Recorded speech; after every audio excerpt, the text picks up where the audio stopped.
it's all coming back now. Well, it's all coming back to me. Well, it's all coming back now. The memories I thought I buried. I'm too brutal to face you all, but everybody got to know. I've been down it for too long, but everybody got to know. Sometimes in life, it just won't let you go. Well, it's a crooked road that I know you can't be told. But be careful what you wish for.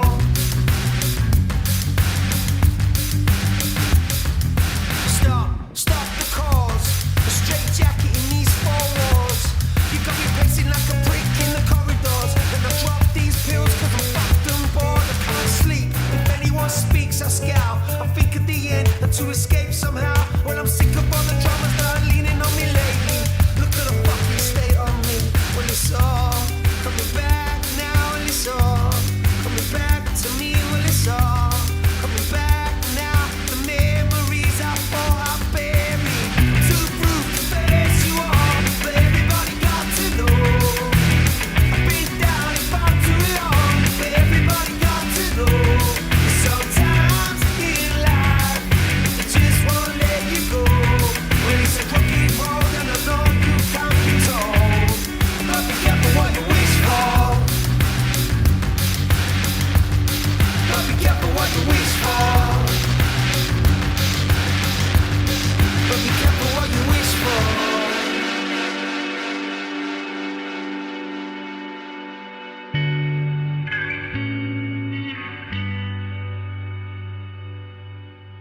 Okay, and we are live. Everyone, thank you so much for joining me again today for another episode of the Ben Werman Podcast. Super happy to have you here.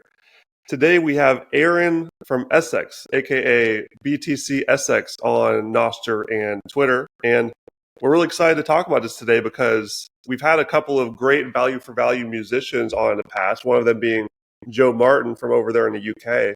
And they're working on some big things right now. So I'm really excited to dive into the value-for-value music scene over in the UK, gigs being built around Bitcoin, and just the exciting times that are happening. So Aaron, thank you so much for joining me, man. No, it's great to be here. Thanks for entertaining me. I'm going to give you a right good talking to, Ben. That's what we love here, man. That's what it's all about. So I would love to start with, as I was mentioning before, we always like to have the stories that everyone has of how you found Bitcoin. And we were also talking before how you had some parallels with Daniel Prince, one of my previous guests, both of you growing up in the same part of England, and you live just down the street from each other now. So why don't you give us your backstory and how you went through this crazy world ending up at Bitcoin? Yeah, so my name's Aaron. I'm 46 years old. I'm a married father of two girls. They're both teenagers as well, which is why I've had to come into this room, because since they've got home, the internet's just been sucked by all their devices that they've connected. But yeah, I've been in Bitcoin since 2017. I probably discovered it 5 years before that. I used to be an avid watcher of Max Kaiser's Kaiser Report, and saw it, when he was shilling things like Max Coin and Start Coin and all of this, and I didn't really understand it. But what I did love was Max's, shall we say, alternative point of view when it came to mainstream media. Nobody would say boo to a goose on telly over here about anything. But there he was ranting and raving about the banksters and, the financial crisis and all of that. And I just thought, wow, this guy, he's exposing the scam. Do you know what I mean? And this was on RT, which was a channel that I think we could get on cable over here. It's since been banned. It's since been banned here. But he was actually filming from the heart of London. He was probably in the Gherkin or something like that. He was in one of the buildings on the Thames. And I just thought, how ironic. He's broadcasting from London on a Russian TV station. And, I always really enjoyed his reports, because I started working life at 16. I left school like everyone else with with all my GCSEs and everything, and I went straight into working in the futures market in the city. Because back then you could leave school at 16 and go and get a job. It's kind of frowned on. Now they want you to stay in school to 18. And I think that's to do with, the unemployment numbers, making them look better. Do you know what I mean? So, but that's another story. So I started working in the futures exchange at 16. Daniel, I think, I want to say maybe 1 or 2 years older than me. So he would have been commuting from Rayleigh. Rayleigh's another town in Essex. I live in Southend. So he would have been commuting into London. It's about an hour and a half, from the financial capital of the world at the time. We're talking like 1995. And I used to have to sit on a coach for like 2.5 hours just to get into London. So it was hell. But as a 16-year-old, you're getting your first pay package and all that, and I'm wearing this oversized suit that I'm not quite grown into yet. I was like something like Tom Hanks from Big, when he changed from like the big guy to back to the little kid wearing the suit. So it was like, it was an amazing time, like the mid-90s, and that was like really when that was because I've been watching a lot of stuff about just recently about with Trump's tariffs and everything, and it was in the mid-90s where Bill Clinton came in, welcomed China into the G7, and really that's where a lot of our problems, kind of fiat problems, come from, as like manufacturing was like, it wasn't just offshored from America out of China, but Britain was the same, So the mid-90s was a very prosperous time. I remember I was with my dad. It was just me and my dad living at home. I had elder siblings. They'd already left, and we'd moved into a little bungalow. And that little bungalow was, I think he paid 53 grand for it at the time. Where it is in Benfleet, I believe that bungalow has just sold for about 450 grand now. So that's 9x in 30 years, basically. That bungalow's gone up. So I used to get on a train and commute into London, and that all changed for me. Where mine and Daniel's paths changed, because that was it. At 16, once you got a job in the city, I was surrounded by like unbelievable wealth. Lots of guys earning thousands and thousands, tens of thousands of pounds a day, trading. And, I wanted to be one of those guys, but regulations and laws wouldn't allow me to become a trader until I was 18. So I spent 2 years on the floor as a runner, like a clearing clerk. You see the old pictures from like Wall Street where everyone's in the coloured jackets and they're all screaming and all that. That was the futures exchange. That was where I used to work. So it was, it's a real kind of exciting, for a 16-year-old, it was a really exciting place to go and be part of. But unfortunately, during that time, unbeknown to me, I contracted a killer disease called meningitis. You may have heard of it. In the 90s, it was unheard of. It was another one of these diseases that no doctor had ever seen before, and the complications with that was I got meningococcal septicemia, and what it did to me was it kind of makes your body self-destruct. So as I was at home during the day, I phoned up work in the morning complaining, I'm really poorly. I just felt like I had the flu, like no energy. I was hot one minute, cold the next minute. But it was just me on my own at home. And my dad wasn't around as a 17-year-old, so it's just me and the dog. And I'm literally sitting there and my body's shutting down. So I get up at 7 o'clock in the morning, and by, say, I don't know, 3 o'clock in the afternoon, I'm sat at home trying to watch telly, trying to eat. I'm losing hand-eye coordination. I go and play my Sony PlayStation, but can't figure out how to move the guy from there to there. But just dismiss it. My brain's dismissing it, because the meninges is the lining of your brain, and it pulses. And I guess when you get an infection of the brain, it just sends out mad signals all over your body. And unbeknown to me, what was happening, I was getting blood poisoning in my legs. So all of my legs were turning blue as this blood, I guess the heart is just pumping the blood and it's just pumping too much. and it's just leaking from the arteries just into the tissue and slowly killing the tissue. And you'd think, you would look at yourself, and I'm looking at my arms and I'm looking at my legs, and I'm like, my legs are becoming sore to touch. But the whole time, the virus, or the no such thing as viruses, the whole time the bacteria is telling me, yeah, sorry, you don't be able to put that on YouTube now, are you? The whole time We put everything on YouTube. Sometimes it gets canceled, but we always try. Yeah, no, I know what you mean. And yeah, so I'm sat there literally dying, trying to watch telly. I'm trying to have a nap. I think, I know, I'll pass the time. Because when you're ill, it's horrible, isn't it? You don't want to eat, you don't want to do anything. I think to myself, I know, I'll go and have a bath, try and wake myself up, try to make myself feel better. But while I'm in the bath, I didn't realise that as I'm trying to push myself out of the bath, I've literally got no strength in my arms. I can't even push myself out of the bath. Now, obviously, this is in a time before mobile phones and Google and all of that stuff.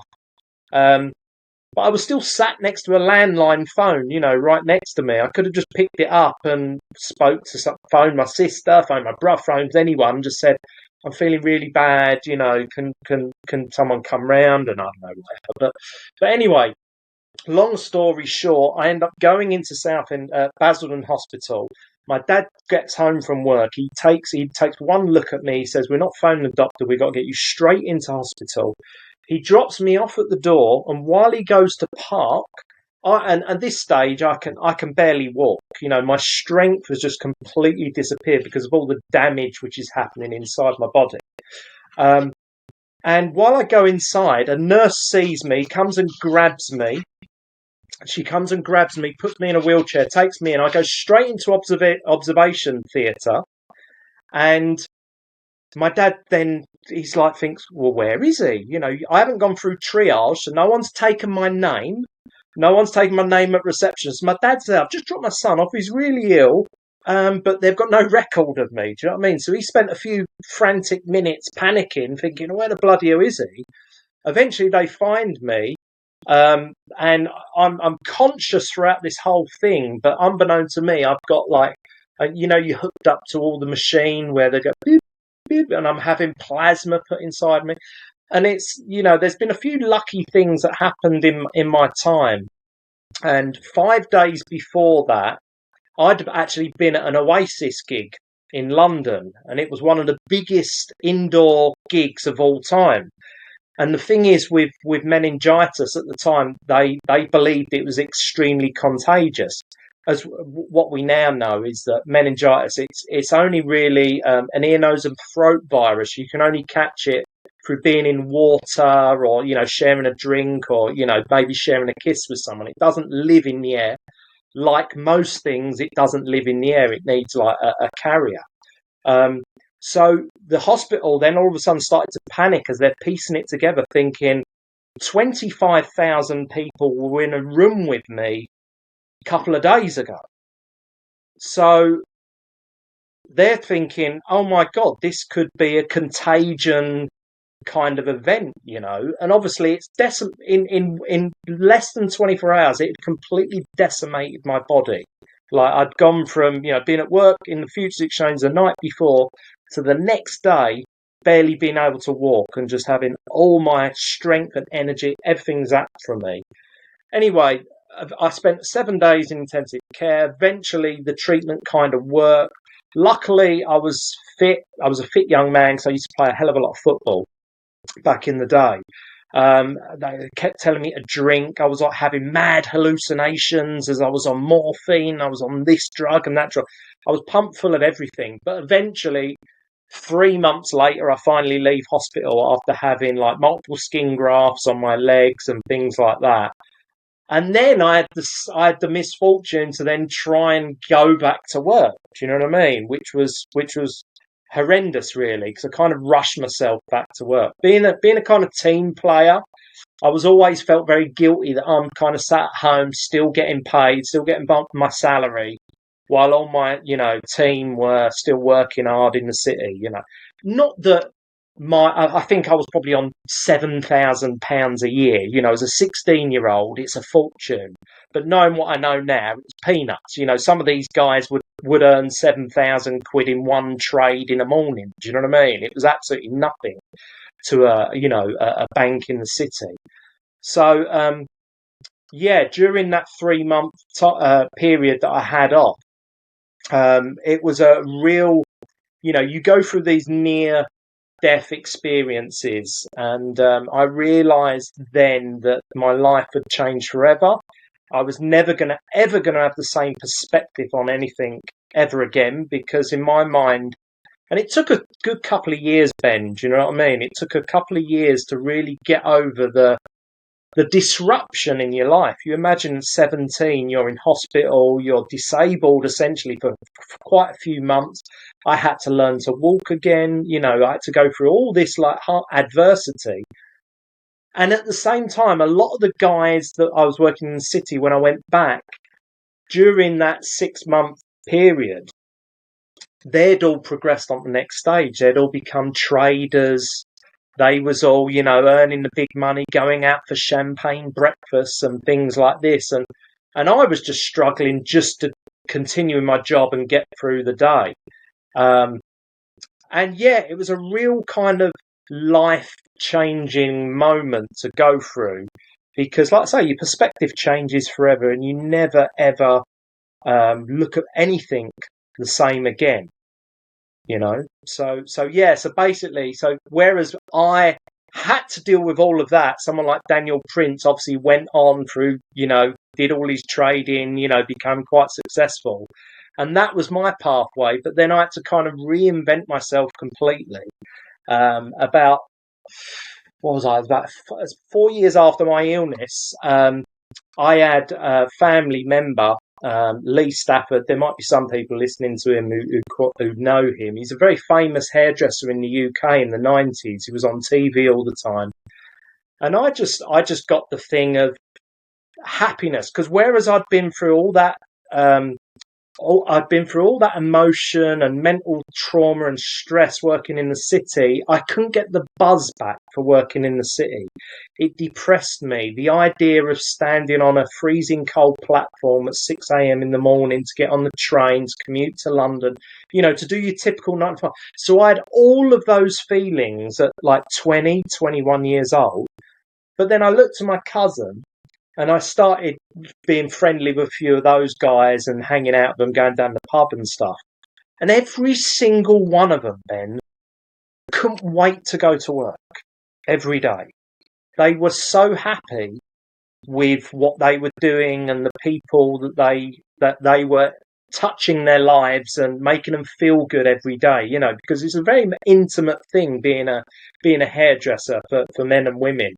You can really kind of like tap into somebody and you can make them feel amazing. Do you know what I mean? And I had this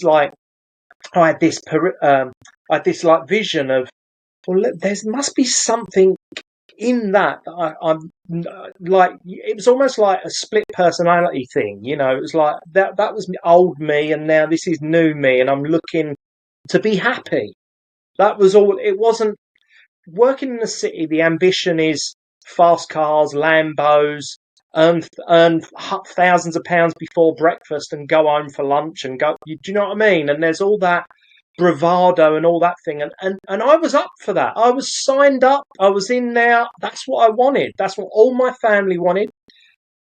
I was going for it. Do you know what I mean? I was in position to do that for the next 10, 15, 20 years of my life or whatever, because working in the city, in that fast-paced environment, it's a young person's game, and people do retire, quite early. Do you know what I mean? I guess they make a lot of money, whether it's making a lot of money and getting out, or whether it's burnout or alcoholism, because I saw a lot of that as well. But at the very same time, in 97, this was when, obviously New Labour got into the UK and things started changing politically, and the fiat world started really ramping up, how they were changing everything, and, they were pushing everybody to go to university and get a degree, and all of a sudden people now having to spend £10,000 a year on university fees, whereas that wasn't a thing before. Do you know what I mean? So the fiat, the ugly head of fiat really started kind of like coming out. And, the Tories, who were in before Labour, had actually left, quite a solid economy, with money in the treasury, with lots of. And then Labour came in for 13 years and spent everything and more, and famously sold all of the gold at like $200 an ounce as well, at the bottom in like 2001 or whenever it was. And, the ugly head of fiat starts from like that period of time. So whereas Daniel would have gone on and, had a successful career in the city, there's me having to start again at 21 as a trainee hairdresser, looking for happiness. That was it. And, only the second time, and there's no regrets. I've been a hairdresser for 20 years, best job I've had. I'm lucky that I've done loads of celebrities, loads of A-listers. I'm what's called a session hairdresser. So I do a lot of magazines. I do a lot, well, not that there's many magazines left anymore, but I do a lot of catwalk shows. I do a lot of like movies, music videos and things like that. And yeah, it was an amazing like couple of decades doing something that, your life changes. You get a certain hand of cards dealt to you, and you just have to deal with it. So yeah, it was that pursuit of happiness which came after my illness, which has only really been replicated by discovering Bitcoin as well. And like I say, you did ask about when I got into Bitcoin. Well, yeah, I discovered it through Max Kaiser, and even though we'd gone through the financial crisis, it wasn't really. It did affect me massively because our session career was gutted, because the first thing that any business kind of do is they tend to cut advertising budgets. And when you're doing hair for all these different campaigns and adverts and things like that, they get cut, and they go and film them and do them in other countries, and there was the thing as well that technology had moved on as well, so that we'd gone from, like, when I first started my hairdressing career, we was using film, filming cameras, where they would take a Polaroid and test it and then shoot it, and then it was like fingers crossed. But then obviously digital cameras came in, so all of a sudden the budgets that they would use to get a stellar hairdresser and a great makeup artist, they could now spend that money on Photoshop, and they can retouch anything, digitally. So, I suppose that was the first. Meningitis was the first rug pull in my life. The global financial crisis was the second rug pull. And then obviously 2020, the COVID has been a third rug pull. So it's like so I'm 46 now. So in 30 years, every decade, there's, you're going to get the rug pulled out, and something that is beyond your control just gets served to you in a way that you're just like, did I see that coming? But where Bitcoin changes everything, because even though I discovered it in 2012, because Max Kaiser, there was no real education about decentralization, finite amount, immutable, censorship resistant. I didn't know what any of those words meant. Do you know what I mean? And no one was really talking about it. They was talking about it still being private. You can do private anonymous transactions back then. So of course, like everybody, you dismiss it. And I lost my father in 2012, and I was given a little bit of an inheritance. And I said to my father-in-law, I'm thinking of putting this in this thing called Bitcoin. I think Bitcoin at the time had been $1,000, but it crashed to $200. I'm thinking this might be around 2014, when my inheritance come through. And I downloaded a wallet onto my laptop, got my card details, and tried, but I couldn't seem to make it work. I mean, I know Mt. Gox was a bit. I might be getting me dates a bit mixed up. I mean, because it was a blockchain wallet. I can't remember if it's 2014 or 2015. It was around that time. But yeah, And it was 2013. complicated to do back then. Like, this is what a lot of people don't understand is that, everyone's going to be kicking themselves. Oh, I wish I would have done it X years ago.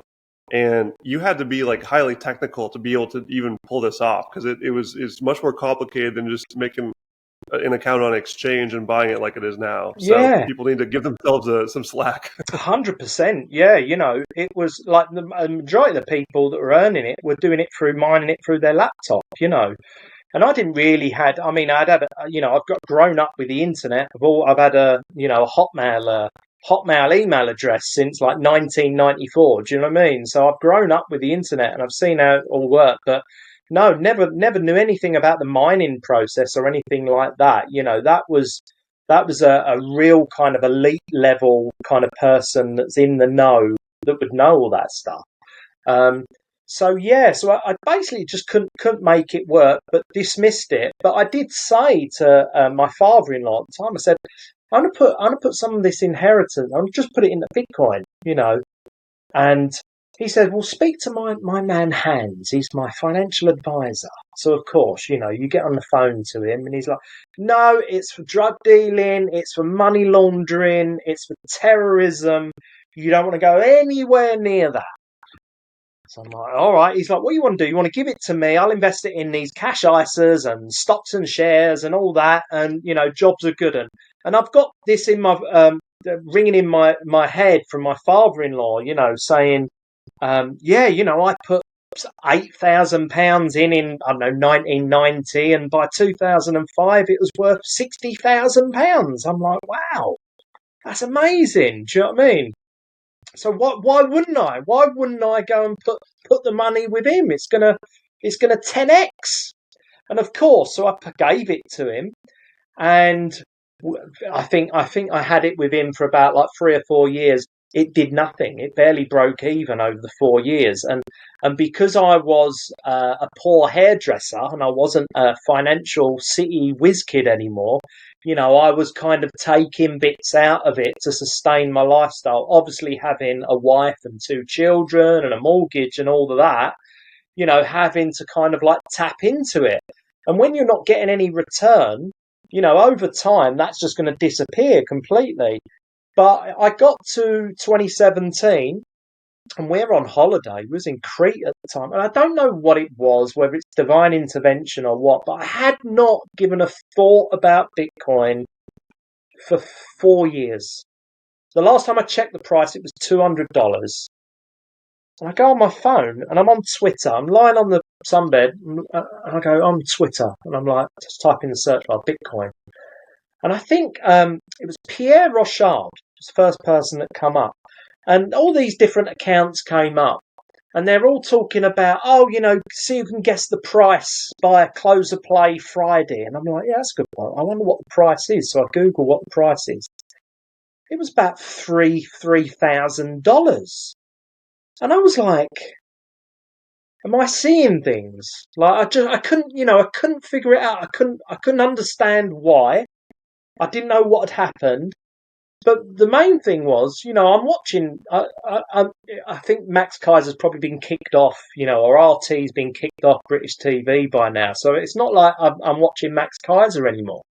And I think, well, what's happened? Like, why is no one talking about this? Like, what's gone on? Why is no one in the media talking about this? Do you know what I mean? Anyway, so with very, my final, very, very long scam bubble that just keeps getting bigger and bigger every single year, and decades later, it's just still 100% growing. that keeps bursting, right? Oh, it's Beanie Babies. It's once it's a bubble, it's a bubble. But a bubble doesn't reinflate itself. Once it popped, and yet this one has. So obviously I started doing a bit more digging and stuff like that. And I got in a DM, I started DMing Pierre Rochard. And I just said to him, I can't even remember what I asked him, but I've obviously asked him about Bitcoin. And he's done one thing. He's just sent me the white paper. He's like, there you go, there's a white paper. Go and check that out. Do you know what I mean? I'm like, now I've been a hairdresser for like 15 years, so I'm not used to really reading large technical documents like that. Not that it's technical, but it a peer-to-peer.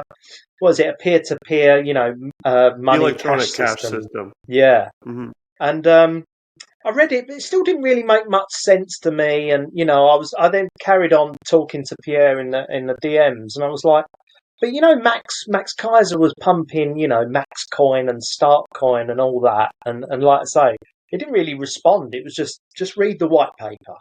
And yes, Max is. I think Pierre was a little bit like, yeah, Max is a bit of a scammer or whatever. I don't think he was as deliberate as that, but he was, implying that.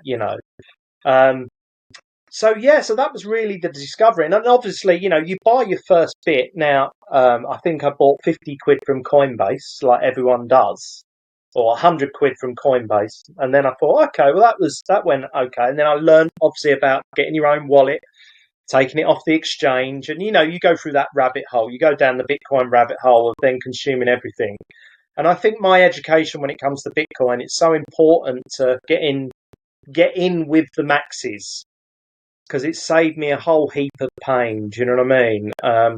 So started listening to Max Kaiser, obviously, Pierre, but there was people like Andreas Antonopoulos, obviously, Bitcoin legend. And obviously there was all the Roger Ver stuff as well happening at the time with the Bcash stuff.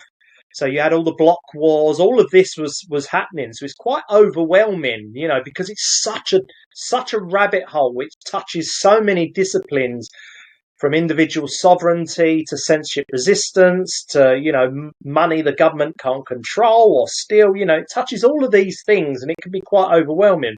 But step by step, I bought my first little bit, and then Jamie Dimon comes out and says, if any of JP Morgan's are trading this, I'm going to fire them immediately. It's rat poison, it's trash, it's going to zero. And almost the minute after he says that, Bitcoin price dumped by 40%. Do you know what I mean? But and it went down to, I don't know, about £2,000, I think, at this stage. And then I was like, oh, well, I'm just going to buy more. So I just ended up buying more, and then started dollar cost averaging in. And I think I put a few £1,000s in over time. But if there is any newbies out there that have not invested in Bitcoin, just don't DC it. Get all in today, because that's my biggest regret, because I'd have had so much more Bitcoin had I gone all in, because unbeknown to me, I've got in 3 months before the parabolic blow off top of the 20,000, the 20,000 USD in December 2017. So I got in like literally the August of that 2017, as the chart is literally going straight up. Do you know what I mean? And yeah, that was my origin story, I suppose. And then, just started writing blogs and created Bitcoin Essex as a resource. And then, like you do, you want to tell everybody about it, your family, your friends, the shopkeeper, the woman behind the counter in the post office, my friends that are working for banks, saying, oh, you better, you're going to be out of a job in a few years. Do you know what I mean? And, sounding like an absolute orange-pilled kind of, nut job, really. But everything I said, like on Facebook, I was putting stuff out there on Facebook, and everyone was, parroting the same multimedia, the mainstream media, money laundering, and, China controls it, and, it's a scam and all that. So, yeah, that's really my whole story. And then 2017, 2018, I decided to start a meetup. Or I saw a little poster on a bus stop around the corner to me that advertised the meetup. So I thought, no, I'm going to go to that. I went there. There was one other guy, and he was a Bcasher as well. So it was a Bitcoin meetup, but he actually was a Bcasher, and he told me that he'd converted all of his Bitcoin into Bcash, and Bcash was the original vision and all that. And I've not seen him to this day, but yeah, I can imagine he's like kicking himself a little bit on that. Hopefully he saw the error of his ways and managed to get back into Bitcoin. But for me, when you learn from the likes of Andreas, it really was. Andreas was the main guy at the time, because he was the one producing all of the content. He was the one, basically doing these, hour and a half long stream. And even though he's a scammer now, even Richard Hart, at the time. This be quite controversial to a lot of people, but I used to really enjoy listening to Richard Hart because he was a Bitcoin maxi, and he mined, he's been mining it for donkeys and that. Obviously, I don't, wouldn't go near him with a barge pole anymore. I don't listen to any of his stuff anymore. But certainly in 2017, 2018, he was very matter of fact about what Bitcoin does and why it's immutable, and why the protocol is, something that we all need to protect and that needs to grow. And, he was very much like that. So he did focus a lot of my attention as well. But yeah, so I suppose it was those two. But yeah, Andreas was the one that really puts it in perspective about how it, removes the middleman, but how it's, it's a kind of anti-war currency as well, how it, it's programmed to go up.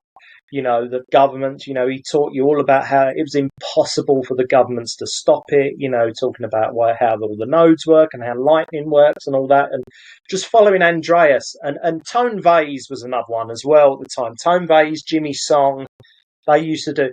And you know what it's like when you first get in every bit of YouTube, you just consume everything. And I discovered, like you, I discovered the carnivore diet as well at a very similar time. So I must have looked awful to my friends and family because I lost so much weight in 2 months. I'd lost 2 stone. I'd gone from 14. Now I'm 6 foot tall, but I was 14.5 stone. I went down to 12.5 stone in about 3 months, just going on carnivore. And everyone was like, what are you doing? What are you doing? I'm just like, well, I don't eat bread. I don't eat cereal. I don't have anything for breakfast. I stop drinking milk. All of these things, and the weight just disappeared. But I do believe it was the carnivore, but it was also the up all night consuming all this content, forgetting to eat. Do you know what I mean? So yeah, so that was it. But yeah, so I went to the Bitcoin meetup in 2018. One other person turned up. He's a B casher. I'm like, oh, that was when it was brought home to me that whatever pathway I'd been on that had led me to this point, I was at the something. I was an early adopter. Do you know what I mean? I was there right at the beginning of something that was so profound and that was so huge for humanity. I couldn't really articulate how big it was, but I just knew it was big, even but I was the only one. Do you know what I mean? In my part of the world, that was A, talking about it, that B, knew anything about it whatsoever, and C, was actively promoting it to people, saying to people, you should get some, it's because what triggered the downfall of the 2017 bull market was the opening of the futures, the futures. We was telling people, once Bitcoin, they're going to start trading it in Chicago and they're going to be trading it on the exchange. Because everyone at the time, it was like, oh, government will ban it. Oh, they won't let that succeed. They'll squash it or get banned. It's like, they can't. They can't ban it. Can they ban the internet? Can they switch the internet off? No, they can't. Do you know what I mean? Oh, yes, they can. No, but they didn't do this. I'm like, yeah, you can get around it. They could switch it off for us, but they can't switch it off for the world. So, so all of those arguments were still kind of being played, because you'd think that, oh, they're trading it on the Chicago Stock Exchange now as a futures thing. Now there's legitimacy to it. This is actually a thing.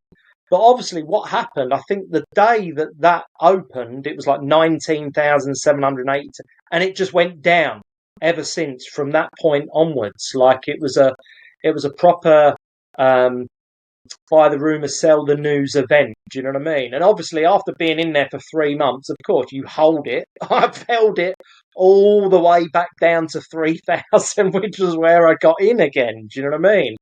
So it was, that first 6 months was such a roller coaster ride, and you teach yourself about, trading and candlesticks and all of that, because I loved watching Tone Vays' stuff. And going back to me working in the city, for me personally, it was like, oh, I'm going to get a chance to be a trader, how I couldn't be a trader earlier in the 90s. I can get that chance now. I can trade Bitcoin. I can trade it against this thing called Ethereum, whatever that is. All I knew, I didn't know what it did. I just knew it was a shitcoin because Tone Vays was so anti-shitcoin. But like I say, it was good to be exposed to the toxic maximalism. Do you know what I mean? It kept me out of a world of good. And of course, thinking about it today, I'm buying it 0.1. I'm spending 0.1 Bitcoin on XRP, and like scalp trading it at the end of the day. And I'm like, woo! And it's funny. So I managed to trade, and I managed to earn a little bit of Bitcoin. But I literally saw any Satoshi profit, even if it was just 10,000 sats. For me, it was like, well, in 10 years' time, that 10,000 sats, even though it was probably a tenner back. It wasn't even a tenner. It was probably about, I don't know, 50p or a pound even back then. I was like, yeah, that 10,000 sats in 4, 5, 10 years, that could be £1,000 I've just earned in that trade. Do you know what I mean? So I was only ever trading Bitcoin versus shitcoins for the Bitcoin exchange. I was never interested in making dollars or pounds. But yeah, so that was my 6-month roller coaster. It's like the Bitcoin meme, that was my journey.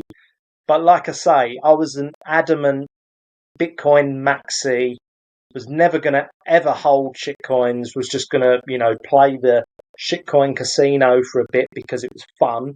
And I genuinely felt like I was making money.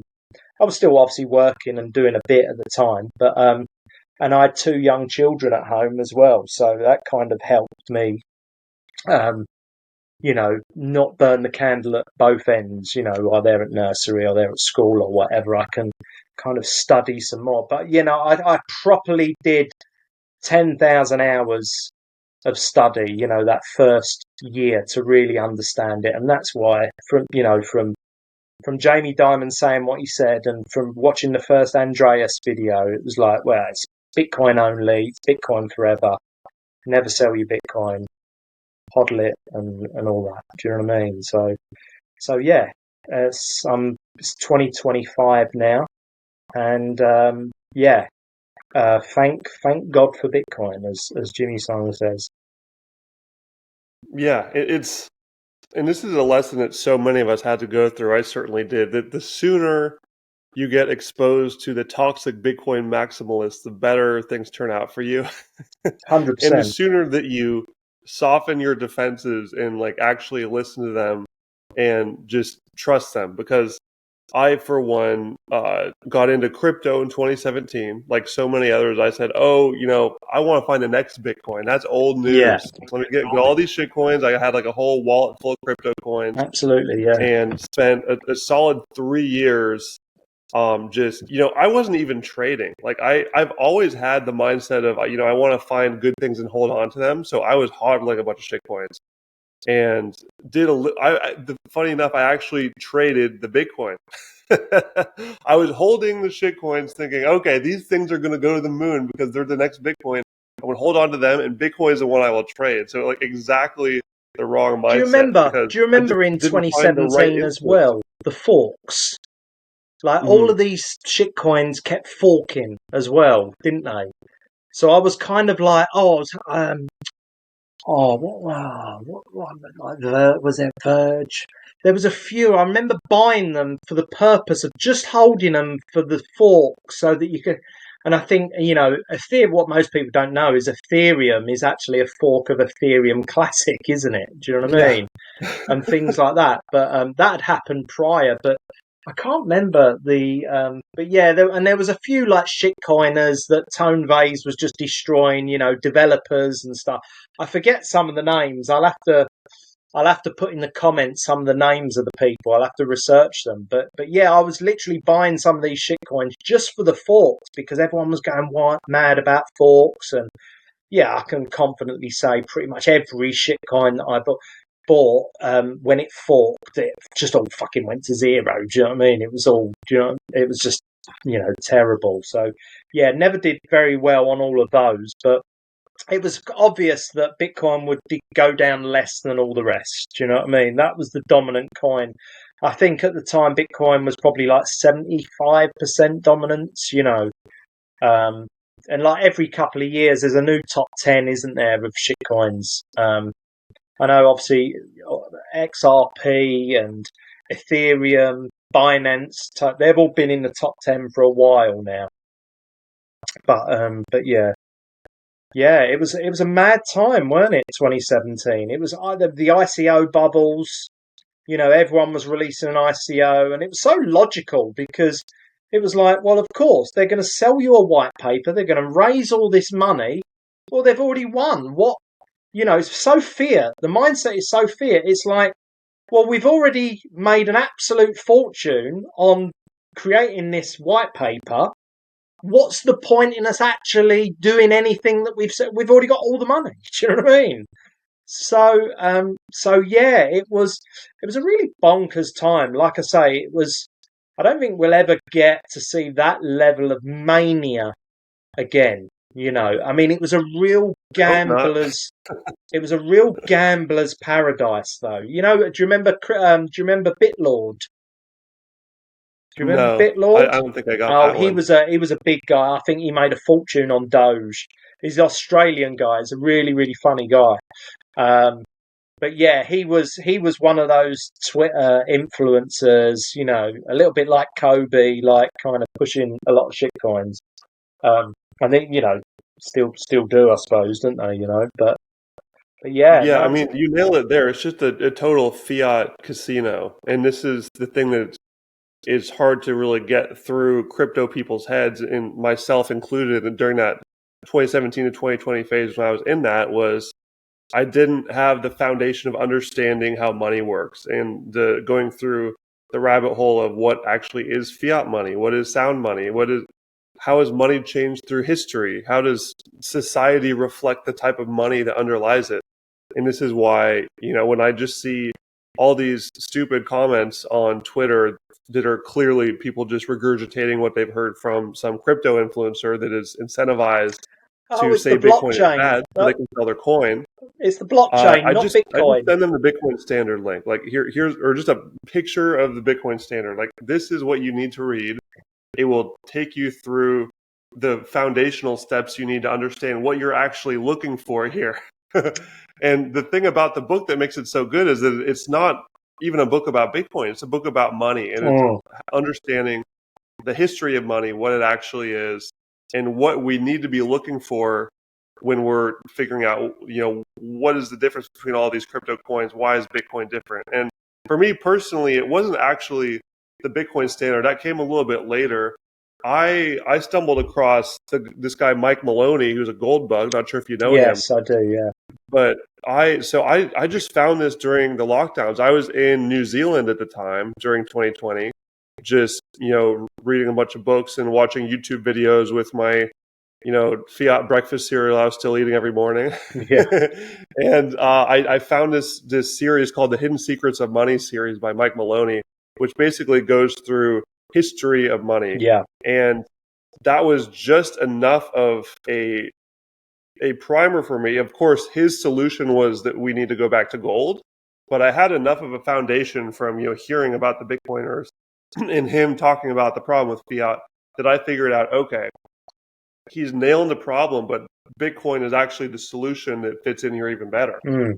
So that's when I kind of finally put it together. 2020 was, I was like, okay, Bitcoin is the one here. I started really focusing on Bitcoin. I stopped trading it. I got really lucky trading it because the year before that I was traveling in Australia, basically paying my way through Australia by, swing trading Bitcoin, getting really lucky, making enough money to pay for my travels, and sports betting. I was really into fantasy football, and there are betting booths all over Australia, so I was making some money on that. I was just like totally degenerate way of life, of course, but that was, that's what it was. So you've done And the I switched to digital. full Bitcoin maximalism at that point, and just started stacking sats. That's the way that it's meant to be. Yeah, so you've done the digital nomad thing for quite a few years then, Ben, haven't you? I have, yeah. That was so. I started really in 2018, and then 2018 was Australia.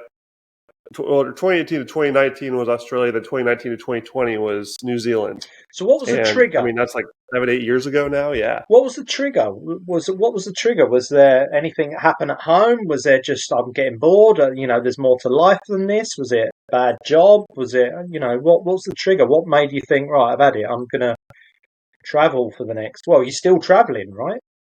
I'm in Costa Rica right now recording this. I'm all over the place as to this day. Where are you from originally? From the northwest of the U.S., so the Seattle area. I Oh, was born okay. in Portland, moved up to Seattle area. Yeah, beautiful place of the world, by the way. Yeah, it's where the Goonies was, right? Portland, Oregon.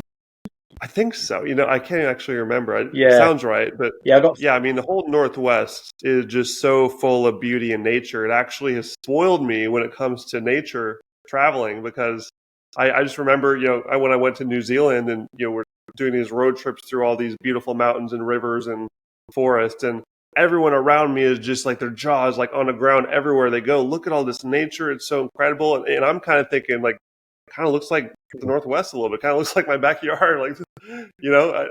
You got a the similar Northwest is a climate really there beautiful as place. well, But right? the reason why I decided to ultimately just jump over to this lifestyle was I graduated from college. I went to the University of Washington in Seattle and graduated 2017.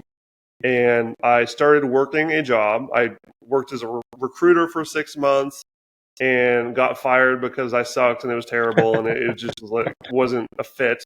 And then I did door-to-door sales for another 6 months, and that I was actually very good at, but I still hated it. I just didn't like working for someone else.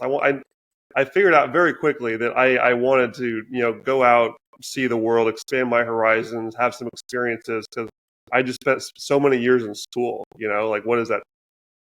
I know that the school system is a little bit different for you guys, but maybe a similar number of years that you just spend sitting in a classroom under these LED lights, Mm, just getting your brain melted by propaganda. yeah, I mean, like 16 years of your life or something, eight, well, I know it's more than that. It's like yeah. Here it's 22, like basically. 4, 5 till 18, and then obviously they're pushing for you to go into university, my daughter's going to Mhm. university, even though tried my hardest to talk her out of it, but Yeah. because she's going into engineering, she's actually going to kind of guaranteed a job, and she's a girl as well. So there's favoritism towards women, and that I discovered that when I did all the university rounds with her.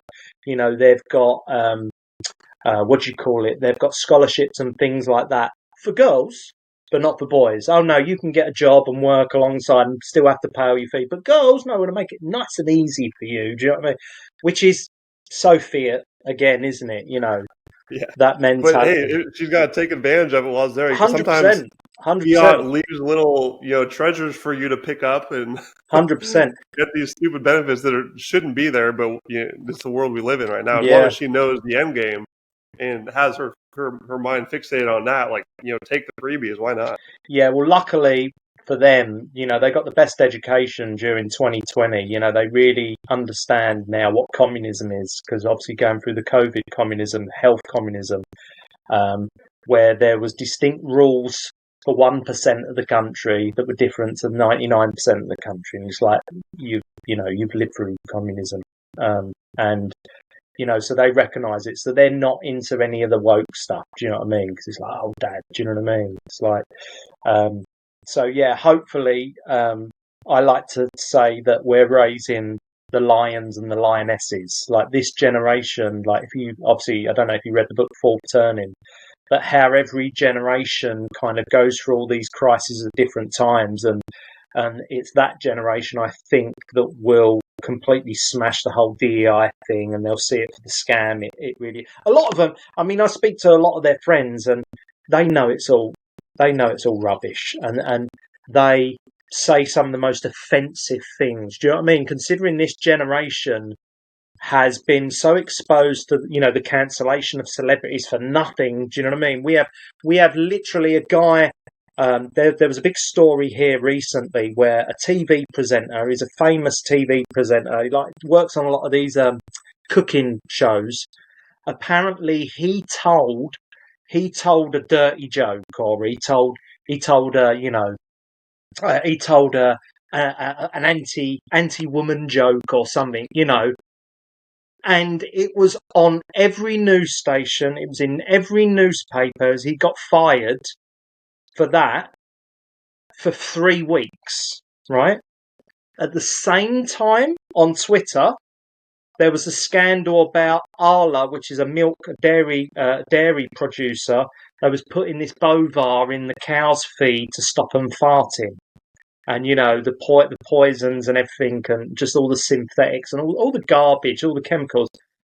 And yet everybody in the country was talking about this guy telling a slightly misogynistic joke that got him fired and cancelled. Do you know what I mean? From everywhere. And then there was another one. There was actually 2 chefs. I don't know what it's like with the chefs, but there was 2 chefs that literally in the last couple of months have been cancelled. While and it just shows you that MSM's kind of finished, because like a lot of the people you speak to now, that they know that we're just being trolled by our government. They're literally going on there and saying, green net zero, green energy, it's going to bring us lower energy prices. It's like, all right, when's that going to happen? Because in the UK, we've got the highest energy prices in the world. And they've put windmills up everywhere. And we've got the highest energy prices in the world. And then obviously you then do a bit of a deep dive, and then you realise, they're subsidising everyone that's putting these things up, and they're paying them even when they're not generating electricity. And I know Hashley Giles on Twitter is pushing Ed Miliband every day because of this curtailed coin. I don't know if you've seen that, but basically there's a website made in some British guys obviously made it. And it's basically just keeping a log of how much Bitcoin we could have generated if we hadn't because basically they have to pay them to switch off the wind because of the stabilization of the energy network. They have to pay them to switch off the wind. And obviously the curtailed coin is, well, if you just put like a mini Bitcoin miner, so rather than turning it off and paying them millions of pounds to turn it off, we could keep them running, mine Bitcoin, and actually turn that £1 billion a year, and it's £1 billion they pay just on turning windmills off. That £1 billion a year could potentially be £1 billion of Bitcoin a year. But Ed Miliband, our absolute nutjob energy secretary, he's like, he doesn't believe in it, thinks it's a Ponzi scheme, thinks it's a scam, and all of that. And this is what we're dealing with in this country. You've got these incompetent individuals all filling the top jobs, all getting less votes than any government has ever got. And in this country, they've gone after pensioners, they've gone after students, they've gone after white British people mainly.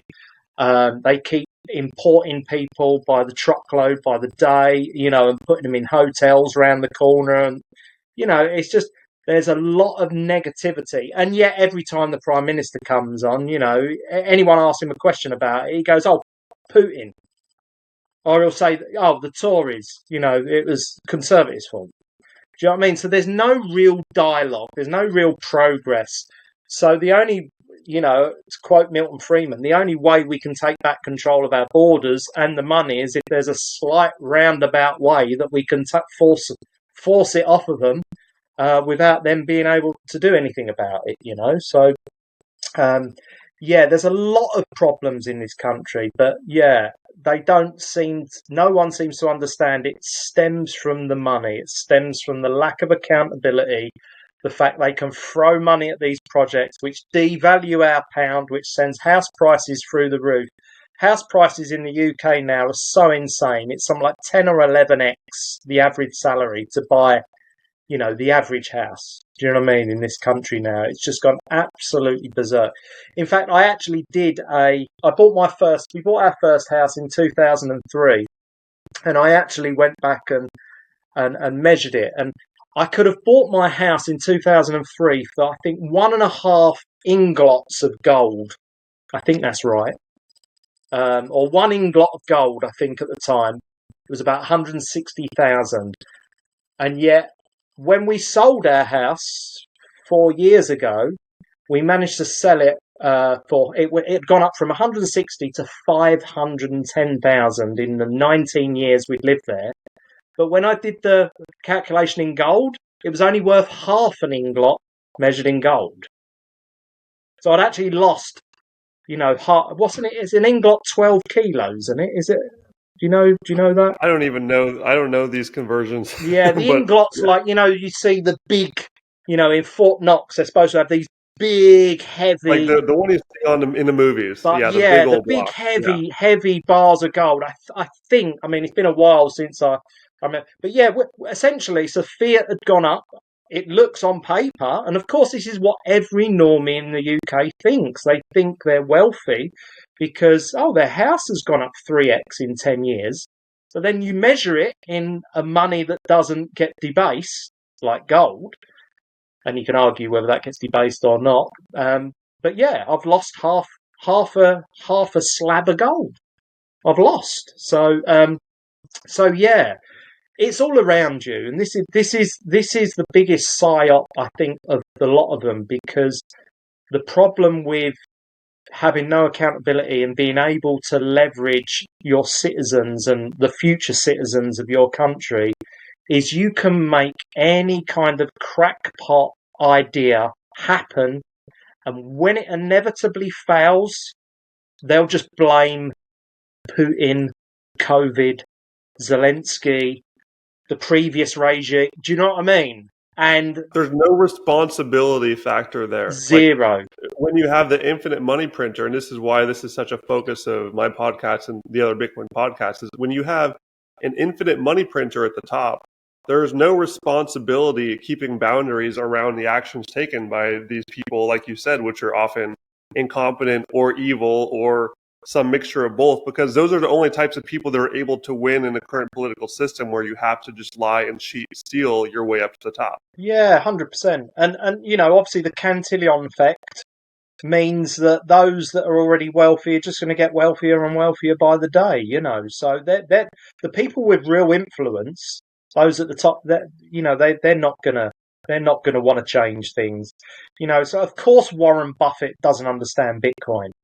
Of course Bill Gates doesn't. Their entire net worth is in fear, And the way that they keep making more too, like they are the money spigot beneficiaries, and that's what we have is a 100%. giant money spigot, and we're told this trickle down lie that it's going to trickle down to the rest of the economy, but of course that never happens. We've been hearing that for decades. It never happens.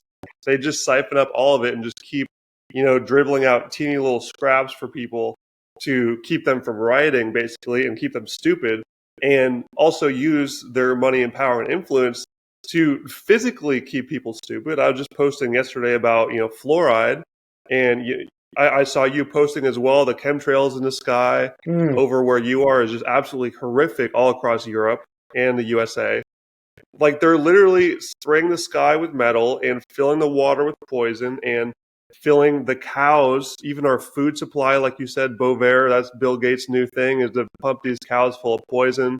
Like, every single thing they're just poisoning, and you can't convince me that a huge part of that isn't because they need to keep people stupid. They need to literally prevent their brains from working properly and the men from having any testosterone in their bodies, because then they can continue this stupid game. And this is why Bitcoin is such a massive catalyst here, because that Bitcoin forces responsibility. When there's no longer a money printer, it cuts off the source of their power that they're able to continue doing this with, which is why it's so exciting for me. Yeah, 100%. And I think deep down most Bitcoin, of course, we're here for number go up technology. The number go up technology is like the biggest Trojan horse, because everyone's going to get that fear of missing out. Everyone's going to get that FOMO. There's the meme of 100,000 Bitcoin. Everyone's queuing up to get it, but £10,000 Bitcoin. There's one person there. Do you know what I mean?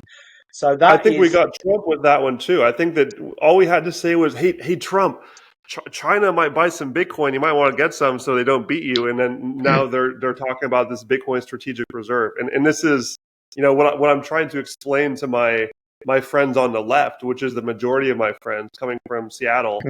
I try to let them know because they see the headline, oh, Trump is pro Bitcoin, or the Trump administration is like doing Bitcoin things, so therefore Bitcoin must be very bad. Yeah. But this is the ultimate Trojan horse here. And what I explained to them is, this is because they all believe, everything that Trump does is taking away their freedom and destroying the world. All the people on the right say that, the people on the left are destroying the world, take away their freedom. What I just say to each side is, this removes the ability of the people you hate to screw with your life and take away your freedom, whichever one matters to you. We just need to focus on shrinking their power. If you are, spending every day stressed out and anxious about what your government is going to take from you today, it means the government has too much power. So we need to shrink the whole thing down, and you just have to, softly walk them through how that is good for absolutely everybody on both sides. This whole left-right split is a huge distraction. It's a show. Yeah. Both sides are created by, or they're run by the same people who 100%. do not have our best interest at heart. And Bitcoin fixes all of this. It's fantastic. Yeah, that's it. I mean, like I say, it's so profound. What Satoshi created, obviously, he was stood on the shoulders of giants, because what people don't seem to realize as well is that there was 40 years of research and people writing papers, the cypherpunks and all of that from cryptography. So for them to turn around and say, oh yeah, the CIA created it or whatever, and all that rubbish, it's like, well, no, don't you understand? It's not, it didn't come about in a day. Literally, Satoshi kind of put that final piece of the jigsaw together, which was to disappear and to be anonymous, and to, create the blockchain and difficulty adjustment and all of these things. And just a lot of the 369 clock thing. I don't know if you've seen that, but the 21 million and the numbers are very powerful as well. Why he chose the 21 million, and the block sizes as well, like how all these amazing coincidences happen, shows you how when everything aligns, like the block reward of 6.25, 3.12, that's the percent left of Bitcoin when the block changed. So when it went down to 3.125, that means there's only 3.125% of Bitcoin to be mined. Do you know what I mean? So there's all these amazing little idiosyncrasies that have all lined up. That, like I say, the guy was a genius for putting it all together and doing it in a way that it survived 15 years of attacks, 16 years of attacks, and it's still here, stronger than ever. And we're nearly 100 grand again, aren't we, or 85 grand. And we're seeing right now that it truly is anti-fragile. It's already become this unwinnable whack-a-mole game where any government who tries to stop it or outlaw it is just shooting themselves and their own citizens in the foot, which, they're just excluding themselves from the game, and that's it. Yeah. And more and more governments are figuring this out. China, how many times they tried to ban Bitcoin in China? Like 17 different times or something insane. Yeah, they do it every year. Time it just failed. They did do it every year. I think the last time they did it was 2021, because someone Googled this the other day, actually, and I said, yeah, they did ban it in 2021. And what happened? All those machines went turned off, and they all went to jurisdictions in and around it, and they all switched back on, and it was resumed. That is decentralization. The fact that it just basically roots around China, right? China switch it off, don't allow it or whatever. That's it. All right. But China as well in 1500s, they'd pretty much mapped the entire world with all the naval charts and everything. They could have been like a huge empire, but apparently they sabotaged themselves and they threw them all away or something. I remember reading. So China do have this habit of becoming this like dominant force and throwing it all away. Do you know what I mean? But that's. I vaguely remember something about them really going into silver instead of gold. My history memory is terrible. I think Safedine talked about this at some point, but you're right. Like they do have a bad repeating pattern of just shooting themselves in the foot every time there's a huge opportunity. That's interesting. That was it. Safedine as well. I remember Safedine. I think Safe Themes, obviously, he used to appear on Tone Vay's podcast quite a lot in 2018, 2019. This is before the Bitcoin Standard came out. But when he wrote the Bitcoin Standard, yeah, I bought that straight away and read it, and I was fascinated by it all. But it just helps having that kind of historical knowledge that we've always since Rome and Julius Caesar, and the world's always been fiat. This is really a paradigm shift that has just never been possible before. So it's a huge opportunity. And talking of Trojan horses, I would like to segue into music being a Trojan horse.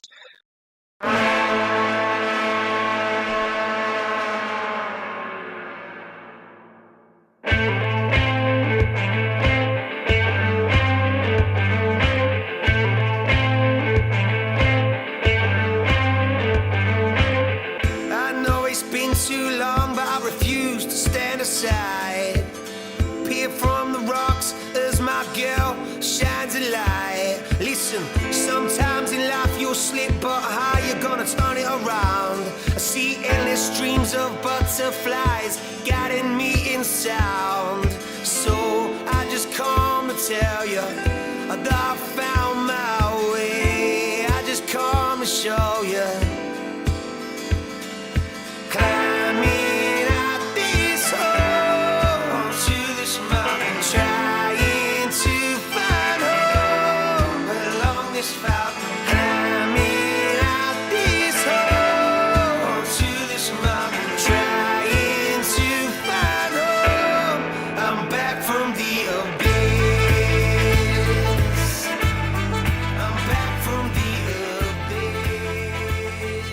When you see headlines like Daniel Ek, who's the Spotify owner, was worth $6.5 billion last year or something, they calculated his wealth to be. Well, that's only more than pretty much every single artist on his platform. Do you know what I mean? That's like the money they've generated in the last year. And you're just like, yeah, that's another form of communism right there, isn't it? Like, or not communism, but like a kind of crony capitalism, isn't it? Where, all the money goes to the top 1% or the guy at the top. And yeah, so there's this Trojan horse sitting there with music, and you've got all of these disgruntled musicians everywhere that are all on Twitter, and they're all moaning about Spotify, and none of them are making any money from streaming, and it's being diluted and getting less and less every year. And I'm in all of their Twitter threads commenting on there. Oh, check out Wavlake, or check out Fountain, or check out the Value-verse. You can fix this. We can fix this. You can receive up to 99% of all the boosts for your music. And so I believe, so going back to the meetups, we did our first Bitcoin meetup, I think in 2021, I think we started our Bitcoin meetups in the middle of the bear market, like after COVID, but it was the first time we was allowed out. And the first Bitcoin meetup I did, I think there was about 5 or 6 people turn up. But we was all in Telegram groups then, because we was all being censored or shadow banned on Facebook, but Telegram didn't have no censorship. So a lot of people migrated over from Facebook, and you knew these people were the resistance. These people were primed for Bitcoin. If anyone was going to kind of, join you in the rabbit hole, it was going to be these people that would join you on Telegram. So in 2018, I set up a Bitcoin Essex Telegram feed. And as I was learning things, I would whack it on the Telegram. And then I met someone in one of these, one of these anti-lockdown groups who knew me from a family friend. And her name's Moles. Shout out to Moles. She's like a mental health coach. She's like a life coach, and she teaches the 3 principles, and she's amazing at what she does. She does a podcast called One Minding, and she said, you should start a meetup and all of that. And I'm like, well, okay. She had quite a big like Twitter following as well. I'm like, all right, well, okay, if you'll come and do it with me, then yeah, let's put it put it on. So we started throwing meetups once a month, sometimes twice a month in the summer, and we would go like all around Essex. Really, we would just go and meet up in pubs and things like that. But then we tried to find those locations that were prime for Bitcoin, and we had no success in trying to orange pill merchants. It's too heavy a subject to go bleh. Do you know what I mean? It's and for the normie brain that's used to fiat and used to how things work, they're so beaten down with having to work, from morning to night. They haven't got time to study any of this stuff, and this is why a lot of people went down the rabbit hole in COVID, because people were literally being paid to stay at home, weren't they? Thanks to the money printer again, because if people weren't getting paid to stay at home, people wouldn't have stayed at home. That once again, COVID and the lockdowns was paid for by fiat. It was a way for them to print up a ton of money that was going to transfer all this wealth from the have-nots all the way up to the haves, and we pay for it the rest of our life. But during that whole period of time, I think a lot of people did get a chance to do a lot of studying. I think that's why you saw the price go from $4,000, I want to say, up to $69,000 in 18 months. And throughout that time, we'd been running a meetup, and like I say, trying to find a location that would understand where you were going with this thing. Oh, we want to do a meetup, and we would come here, and it'd be every month, and it would be a certain. But it was just became too difficult. So I did think of a workaround, and I managed to get I should have it on me. I managed to get a static Lightning URL. So whenever we'd go to a new restaurant, we'd go to a curry house, or we'd go to a pub or whatever. It was a Lightning URL that people could send Bitcoin to, and then I would pay for the meal with cash. Do you know what I mean? So people got that, actually finally being able to use it. And then if anyone wanted to buy... That's actually so genius for you, because you're shutting off your fiat and stacking more Bitcoin. Stacking Bitcoin, yeah. But I was offering it back to them as well. I was saying, look, if you send this to Lightning, the second it comes back to you, it's going to be obfuscated enough that the KYC links are probably going to be broken. And I've heard recently about them that the whole, monitor it, like the KYC thing is like... all the analytics, the chain analysis companies, they're all just scamming these people as well, because they ain't got a clue who's got the Bitcoin, or their real kind of names and addresses to it. Do you know what I mean? Once it hits Lightning, I think that's pretty much good enough, isn't it? It's like that's it. It's a dead end. So I mean, it was a way. I would call it the curry mixer, because we would always use it when we go into the curry house, and there'd be Bitcoin on it, and I'd pay cash, and we'd always tip the waiters. The waiters would always download this wallet, download a Moon wallet, download wallet of Satoshi. We'll send you some sats. We'll give you a tip. And then we'd go back there like 2 months later and say, you still got that Bitcoin? And they'd look at it and go, wow, it's gone up. And I'm like, yeah, it's great, isn't it? So, anyway. So going back to the Trojan horse, this is why I kind of pivoted from that. We still do the meetups. I've been a little bit lazy over winter, because winter's just been so horrible here. Even though we hit 110,000, you think people would be, woo, but it's almost like people just, winter's just so grey and nasty here, and food is so expensive. Like, to go out and just to have a meal is like £30 a head, and this was probably £15 a head 18 months ago. Do you know what I mean? To go and have a pint and a glass of wine, I think, well, I'm paying like £11 for a glass of wine now, in restaurants, which, you go to the supermarket, you can pick up a bottle of wine for £5, so all the money printing has created this inflation, and it's so to spend money in this country, you're getting no value for your money whatsoever. Everything's gone through the roof. No one's wages have kept up with the inflation as well. So everyone's feeling a pinch. Anyone that would have disposable income 2-3 years ago, that's gone now. People are barely breaking even. Some of them are even getting in debt just to survive every single year. So it's not good where we are at the moment. Anyway, so going back to the Trojan horse, So this is why I thought, well, this is growing sentiment against Spotify, against centralized systems. I think there's a much more pressing need for artists and musicians to get paid.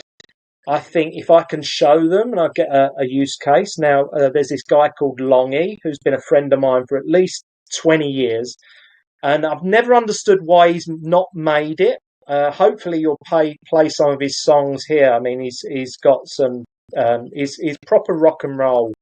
He kind of writes like Richard Ashcroft and he sings like Paolo Antini. You know, he's got fantastic voice. He writes really upbeat songs, which of the message is always, you know, be what you want to be, and you know, you can do it if you dream it, and you know, it's very uplifting music. It's very rock and roll, and I love the guy. He's a huge fan. He's more Liam Gallagher than Sam Smith. Is how I define him, because he's like a local rock star to us around here, and once again, he's so talented. I just don't understand why he's never made it. Go through some of his songs on Fountain or on Wavlake today. I'm Still Here is his latest song, which he released, I think, in December. It's a beautiful, beautiful song.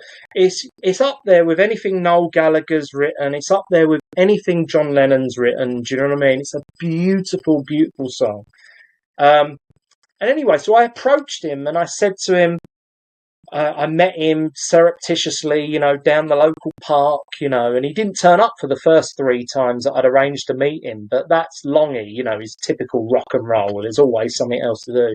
So we went down the park, I met him, and we was just walking around the park. I was walking the dog, we was having it was a nice day, and I'm just explaining to him, just said, there's this thing, you know, you can put your music on it, and it's very decentralized, and, you know, it's brand new. It's a whole new paradigm shift. It's something like you've never seen before, you know. But what do you know about Bitcoin? He's like, well, I know people have done NFTs, and he started talking. I'm like, okay, if you've heard of that, you know enough. But let me stop you. Bitcoin isn't crypto, you know. And I had to go through that whole process. Anyway, I did. I said, just give me it's so easy to do, Longy. He said, well, can you do it for me? I said, yeah, no problem.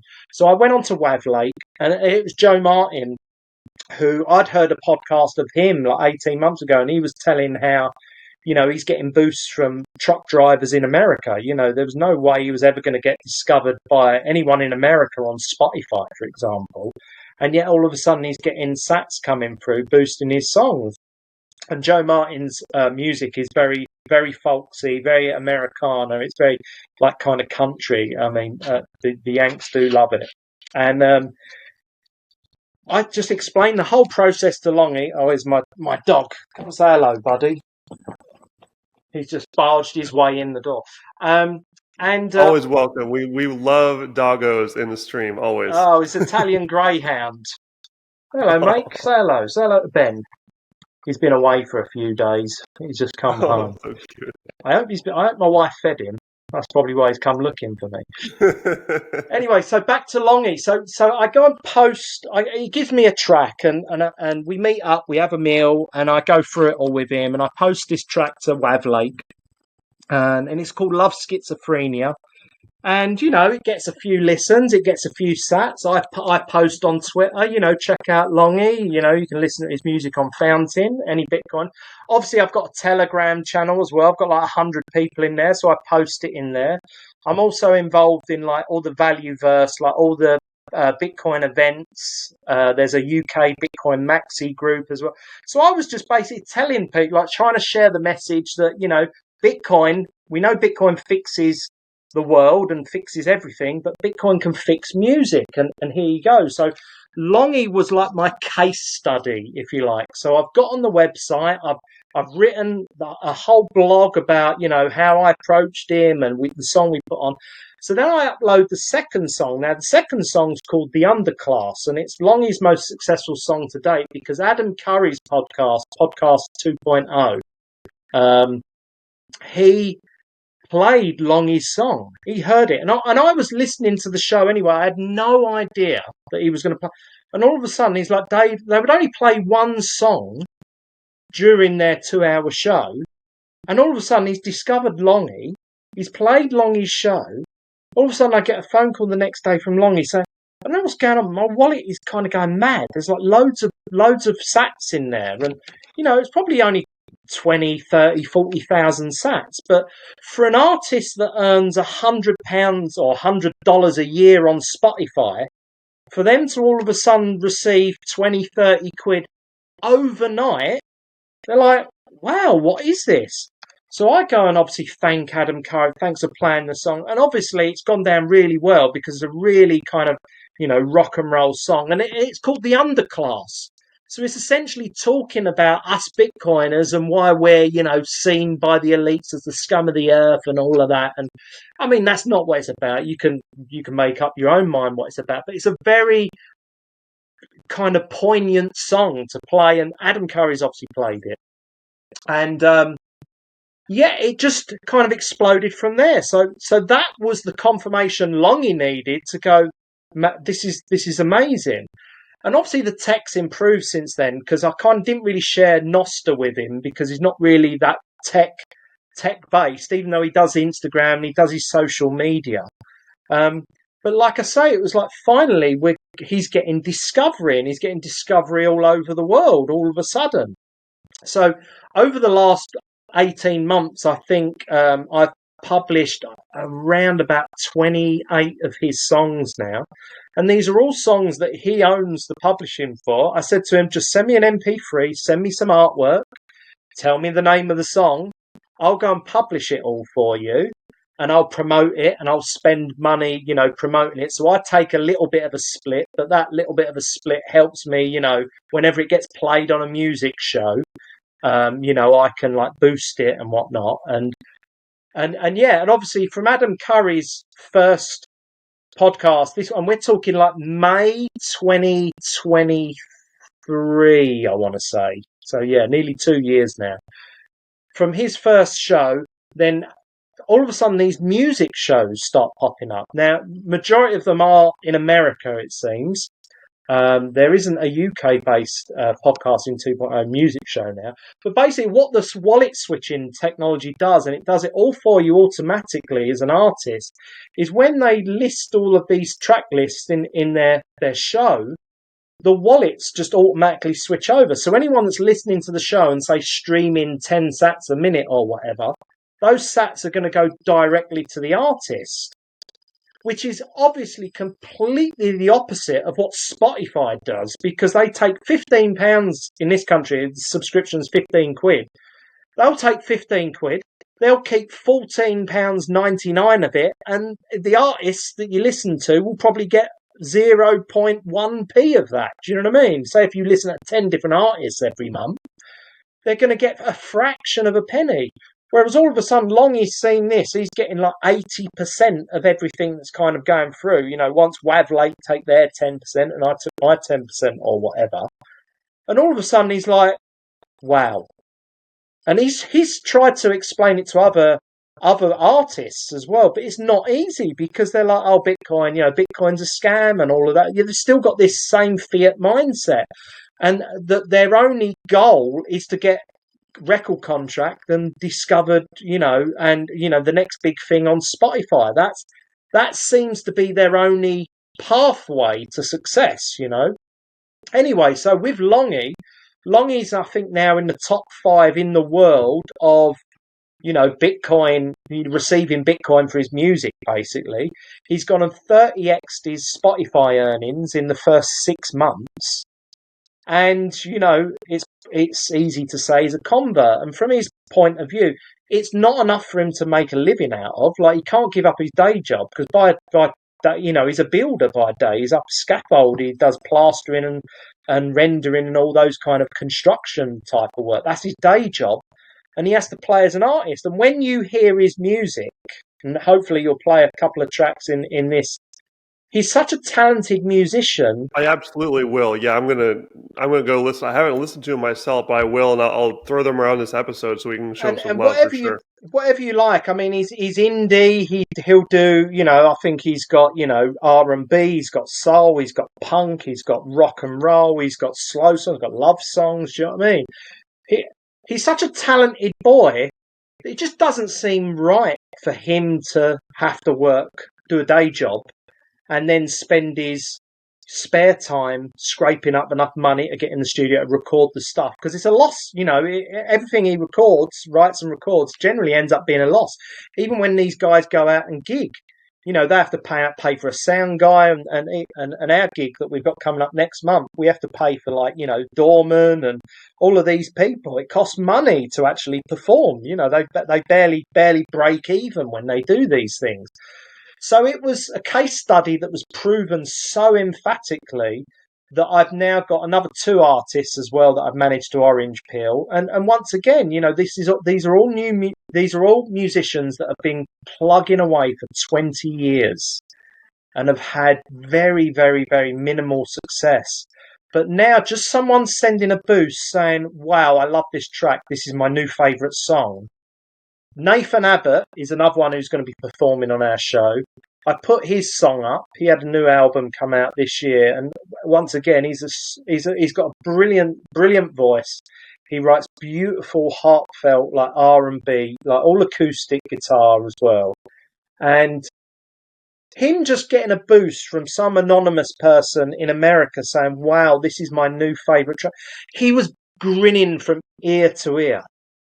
Do you know what I mean? So it has that same power to touch these artists, to make it feel like they're winning finally, and they've got something that they can do and put out there, and they're going to be making a difference somewhere. So much like me as a hairdresser, having that ability to make someone else smile, just 100 sats with I love this tune. This tune's on repeat. Makes them feel so good that it inspires them to keep going, to show their talent. Because I've always said this is one of my phrases. When incentive and passion collide, amazing things happen. And what more incentive is there to earn Bitcoin for doing what you love to do, and what God's given you a talent to go and do and to share with other people? Escape from, two bruised out of legs I'm standing on, drip fade internet blues. Ain't time that we unify, so take me to the gallows. If I talk I'll turn the ship we swallow. No, but when we gonna learn? So hear this being sound, it won't let you down. No, in time turn this around. Did you ever in the morning think of me when the birds went soaring? Now come on, plead with me. As you look to the shadows, I come crawling out. Did you ever in the morning think of me when the birds went soaring? Now come on, plead with me. As you look to the shadows, I come crawling out.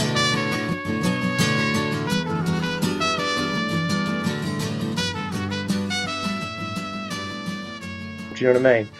So they're the 3 artists that I've been promoting. Fable as well is another new one on the scene as well. They've been number 1 on Fountain. You can go on, because there's charts and everything that update all the different platforms. They have their own charts. Podcast Index themselves have got their own chart, which counts, how many shows a song's been played on. I think RSS Blue is another platform where they count how many individual wallets have boosted a song. They make a chart like that. So there's loads of different metrics and charts, but Fountain also do one as well.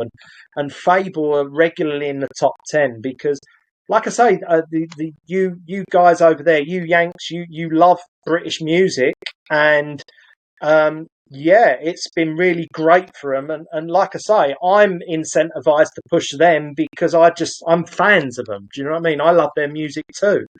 And there's no shame in the fact that you're taking a cut of that. No. Because as you help these people, you're also incentivized to help them grow and be a booster of them. And this is one of the things that I talked about with Catherine, who I had on and recorded recently, how it's such a team effort making these songs and getting this music out there. There's so many pieces to the the team that produces these tracks. And now that we have value for value, you can easily and simply just split the money between all these people, and you're all going to get way more than you would if you were working in the fiat music paradigm, because 100%. now you guys get a huge percentage to share amongst each other, and it removes all these barriers of the politics that happen between all those people when you are on the old system where, you know, sometimes there's clashing in between like the manager side and the artist side, and they have to fight each other over, you know, how much of a cut you each get. Well, with this, it just makes it so much more clear cut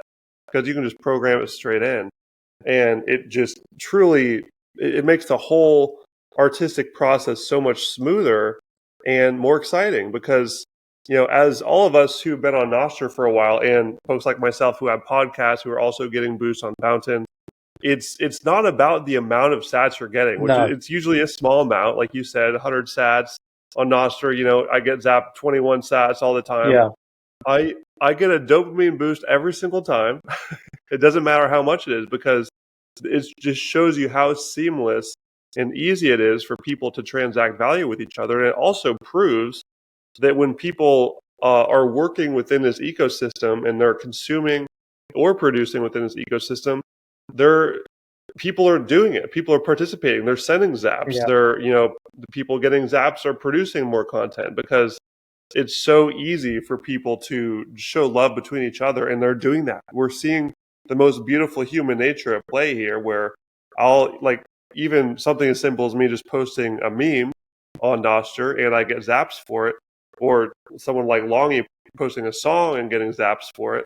People are zapping it because they appreciate it, and it brings out the best in people when there's no longer any of these borders. Because I know that it's surely a common rebuttal that you get from these artists saying like, oh, like who's going to actually send me money for just like hearing my song? People don't do that because the current rails don't even allow it. Yeah. So once you change the rails to where it's super easy, it's one button press and it can include a little message. I mean, maybe you could illuminate this a little bit. Like, how much have you seen? You sort of talked about it there, but I mean, you see better than I do how willing people are to support artists they love.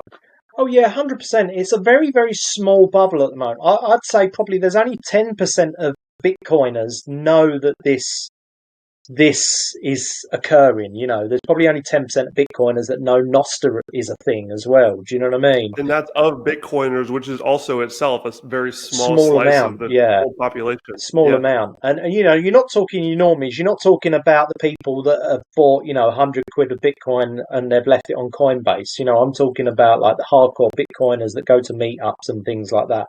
They're not aware of it. And this is really what I want to try and do is let's start with the Bitcoiners, but, you know, get as many Bitcoiners on there as possible. Now, what is important as well is this understanding of, you know, I should hold my Bitcoin and I should never spend it. Well, part of the magic people need to witness is it working. And this is what I've said in my industry. You know, I'm a hairdresser by trade, and I've said to a lot of hairdressers, I've said, if you want people to buy their haircut from you using Bitcoin, you've got to give them a 20% discount. Do you know what I mean? Because then I can spend and replace, and it's cheaper than using fiat. Because it, you know, back in the day, it's not so much now. Not many people accept cash, but they used to give you discounts if you paid in cash. Do you know what I mean? You'd go into any kind of store and say, oh, you know, can I get a discount in cash? And they'd give you a discount in cash. And this is very similar. You know, in order to get people to really adopt Bitcoin, they need to really see it working in their daily life. So for artists to see it and for them to bring their fans into it and say, oh, you know, rather than spending £15 a month on Spotify, you know, £15 is about 20,000 sats. You know, if you gave 20,000 sats to your favourite artists on Wavlake or on Fountain, you know, that's going to mean a huge deal for them. Do you know what I mean? It's going to be huge. But yeah, how the legacy system works, and you alluded to it then, it's very slow, like all of the centralized systems, because you've got all these speed bumps in the way. Now, Longy was telling me that in order to get his music on Spotify, he has to pay a publisher or a distributor I think he was saying that they're at $120 a year. He has to pay for this company to. So he sends them the track. They have to then go and check a database, make sure that it's not, it's not plagiarism. It doesn't sound like anything else lyrically. All of this stuff has to be cleared, and it can take quite a few weeks. Well, if you're only earning $120 a year from Spotify and YouTube earnings, well, that's just going straight to the fiat middleman, and you're not actually seeing any of it. Do you know what I mean? You're literally only earning from selling T-shirts and whatnot. So what Longy was telling me was it's such a process that he has to send this thing off, and then then he has to think about when can I release it. It was like he was so stunned that this is so fast because send an MP3, upload it. Oh, it's on a music show. Literally by the end of the day. I think Nathan's first song, Into the Light, which is a beautiful, beautiful song, I published it, posted on Nostr and posted everywhere saying, new artist in the Value-verse, check him out. Great voice.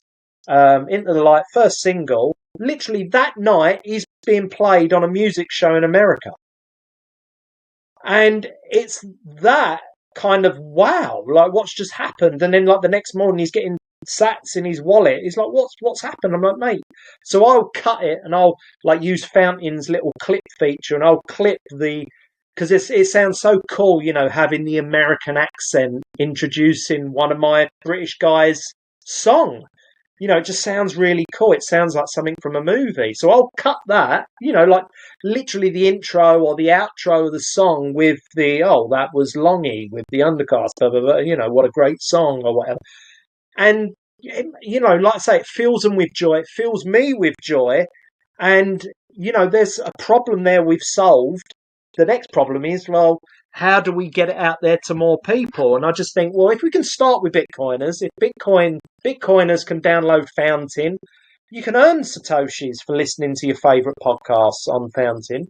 But there is a category there called music, and you can discover your Taylor Swifts, and you can discover, your Coldplays, and all of these bands exist in the Value-verse.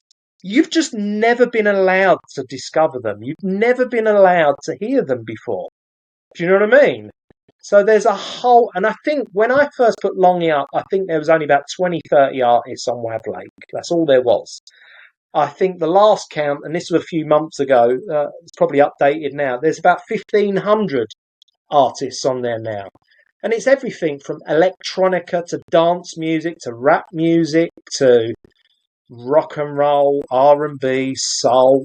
You can get anything you want on there. And the best route into those is through these music shows, because these music shows will create the best, they will curate the best songs, they will put them out there.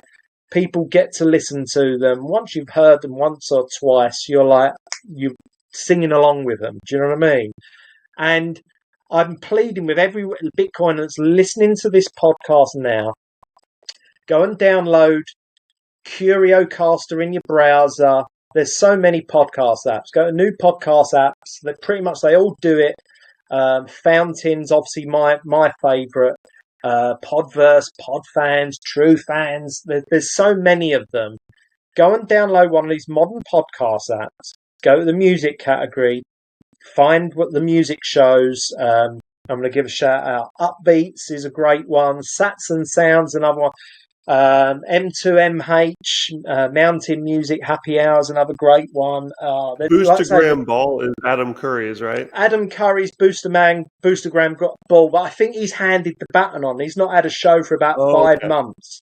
So I think, Adam Curry's obviously, he's a specialist in his field, and he's got like 1 million fans, you know what I mean, on the planet. So when Adam Curry does something, it gets super popular. But there's a lot of these grassroots podcast shows that people are curating, and once again, if you want to set up your own music show, there's people out there, they're so giving, they're so willing to help you with anything you need, whether it's the hosting, whether it's how to create a show. There's videos that are showing people how to do it. So I really want to plead to all of those Bitcoiners, download one of these modern podcast apps, whatever genre of music you're into. Reach out to me as well. I'm on Twitter, BTC Essex. catch up with my feed. And yeah, just give a listen to these, see how this technology works. Of course, the apps, there's cross-app comments as well. You can comment on Fountain, and the artists are going to see it in their wallet along with their boost. Do you know what I mean? Wav Lake as well is a bit more of a for the artist perspective. Is more of a centralized kind of hosting system. It's not as decentralized. With my artists, I've got a bit of both. I've got some on Wav Lake and I've got some in their own in my own hosting that I've got my website on and stuff like that. But yeah, if you're a Bitcoiner, just go and listen to these artists. Like I say, your new favorite band is there waiting for you to listen. And yeah, just like I say, just get boosting, get boosting, sending comments, share the value. I want to share this story as well, because this is where the value for value model, I think, come from. It was the first story I heard about it as well, possibly even before Adam Curry kind of implemented it within his business. But Radiohead, you've heard of the band Radiohead, right? Huge band. I know where you're going with this. In Rainbows, right? In Rainbows, yeah. Yes. They're This was my first time doing it too when I was younger. I didn't even realize it. I'm excited to hear your story of this. So Radiohead within Rainbows, their first track, I think, outside of the record company and outside of the music business, they released it as a downloadable MP3 on their website. It was a whole album, and it's a fantastic album as well. It's an amazing album. And they basically said to their fans, just it's free. If you want to give us something, give us something. If you don't want to give us anything, don't give us anything if you don't think it's worth it. And obviously what happened was some people gave them £1, some people gave them a £5, some people gave them £50, some people gave them £1,000. But fundamentally, they made more money from that record than they made on every other record through a record company put together. So it shows you how valuable this format could potentially be for artists. Now, I know Radiohead, obviously being a huge global band, they'd already gone through the legacy system in order to build up the following and to build up the fan base. And I know that's not going to happen with these artists. But hey, if we can start with Bitcoiners and Bitcoiners getting to listen to this music in the car, like I say, it's brilliant music. It's much better than stuff that you hear on the radio anyway, You've got to support these artists because and your local artists as well. These are your local musicians, because I don't know what live music. I mean, you're from Seattle, which is the home of grunge. Nirvana, Pearl Jam, Stone Temple Pilots, and all of that. It's like, do you know what I mean? It's like Manchester in the UK. It's like so much talent come out of there. Imagine, like, how can that happen again? All you're going to get now is soft, beige, polite, woke rock.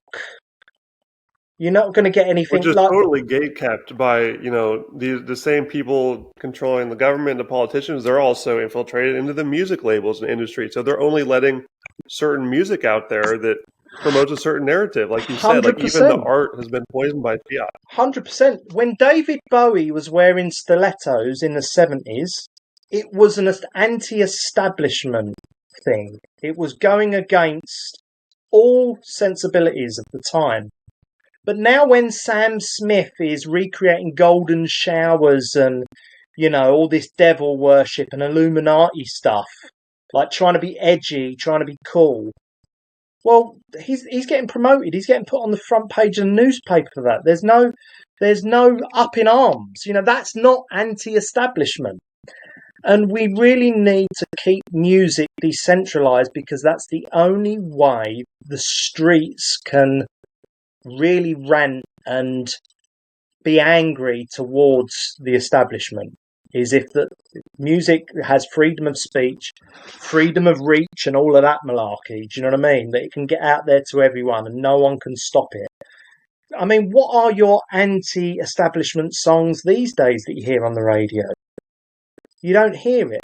I know they cancelled. Didn't they cancel? Was it Bing Crosby's Baby It's Cold Outside. I might be getting the artist wrong, but they cancelled Baby It's Cold Outside the same week that is it Cardi B or is it the other one with the wet ass I pussy? think it's Cardi B. Cardi B. Yeah. That was number one. And that's fine, but Insanely ironic. it Just is, isn't it? crazy. So can you imagine, like, that the establishment want to pollute our young people's minds with all this absolute plastic garbage. And here's us, like our tiny little group of Bitcoiners, doing everything we can to, push the rock and roll metaphor that we all grew up with. My daughter's 18 years old. All the bands she's got on her wall: Sonic Youth, Nirvana, Oasis. She's got rock and roll bands. She's got no one from now. She's not listening to Coldplay. She's not listening to Ed Sheeran. She thinks all that's garbage because it's like all the other stuff. It's just force fed because on every advert, it's on every radio. Every time you turn the radio, they've got the same freaking 20 songs playing all day in this country. Do you know what I mean? And Spotify himself have been found guilty of only pushing artists that the record companies that own Spotify. They're only pushing their own artists. So whenever you land on Spotify homepage or you press random or whatever, you're just going to get all the record company artists. You're never going to get someone like Longy. So basically we want Bitcoiners. So the first thing, the whole point of this podcast is to spread that message of start listening to decentralized music, start listening to, your local artists, go and find them.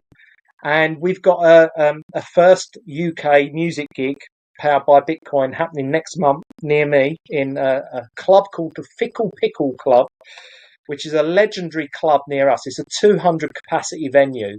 But the likes of David Bowie have performed there, Thin Lizzy, like back in the 60s and 70s. It's got a long history. And I actually, it was my daughter's 18th birthday a couple of weeks ago, and we actually did a live gig there for her 18th party. So we had about 100 odd people come. We had 3 bands on stage. Longy and Nathan actually were kind enough to kind of lend us their talent and got up on stage. And it was great. It was fantastic. So the venue's a great venue. It's Friday, the 23rd of May. So if there's any Bitcoiners in the UK, if there's any Bitcoiners anywhere in the world that are coming to England in May, come and make it a weekend on the English Riviera, Southend where we are. We've got the longest pleasure pier in the world. It's 1.33 miles long. We have got a bit of a beach, but yeah, we've got sea, sun, palm trees, everything you'd find in Miami's here, I suppose, apart from the Whole Foods. That's amazing, man. Yeah, and I so wish I could be over there for that because that sounds so cool. I've seen these live streams going on. Like I'm sure you either watched or heard of the one that was in Austin just a couple months ago. Yeah. Tons of people coming through there. Adam Curry was there, like we talked about. He's always helping push this stuff. Ainsley, I can't remember which exact artists were there, but a ton of artists came through. Suzanne Santo, Ainsley. Yeah, it was a great gig. I think they had 7 or 8, but they raised over 5 million sats for the night. Yeah. Which a little bit of that was mine. I was watching online. I was watching the stream, and this is where, the technology comes into it and really just pours rocket fuel on this opportunity for artists is that when you live stream it, and you're going to be live streaming yours, I know you talked about the one that's coming up. So those like myself that can't make the trip to the UK can live stream this show. And as you talked about earlier, when certain artists are playing, it automatically on the back end is switching the wallet that the donations go to. So I can just, if I like the song I'm hearing, I click the Zap button and my money goes straight to that person's wallet and they're earning Bitcoin for it. So it just such a cool system for these artists to just, make such a better splash in the world and earn more for it. 100%. And this is also one of the things I was going to bring up earlier is we're not just talking about only the artists themselves playing on the stage here. There are opportunities for every kind of person in this new system where you have the artist who's actually performing, the writers, the sound technicians, the managers, And then all those people, like we talked about, you can split up the Zap so they are all earning as well, and they can actually do a much better job because of that. And there's also just the curators who make those radio stations like you talked about that promote these different artists. Or it can be someone, just like myself, who I'm randomly just posting people's cool songs that I found on Nostr. And you earn Zaps for that too.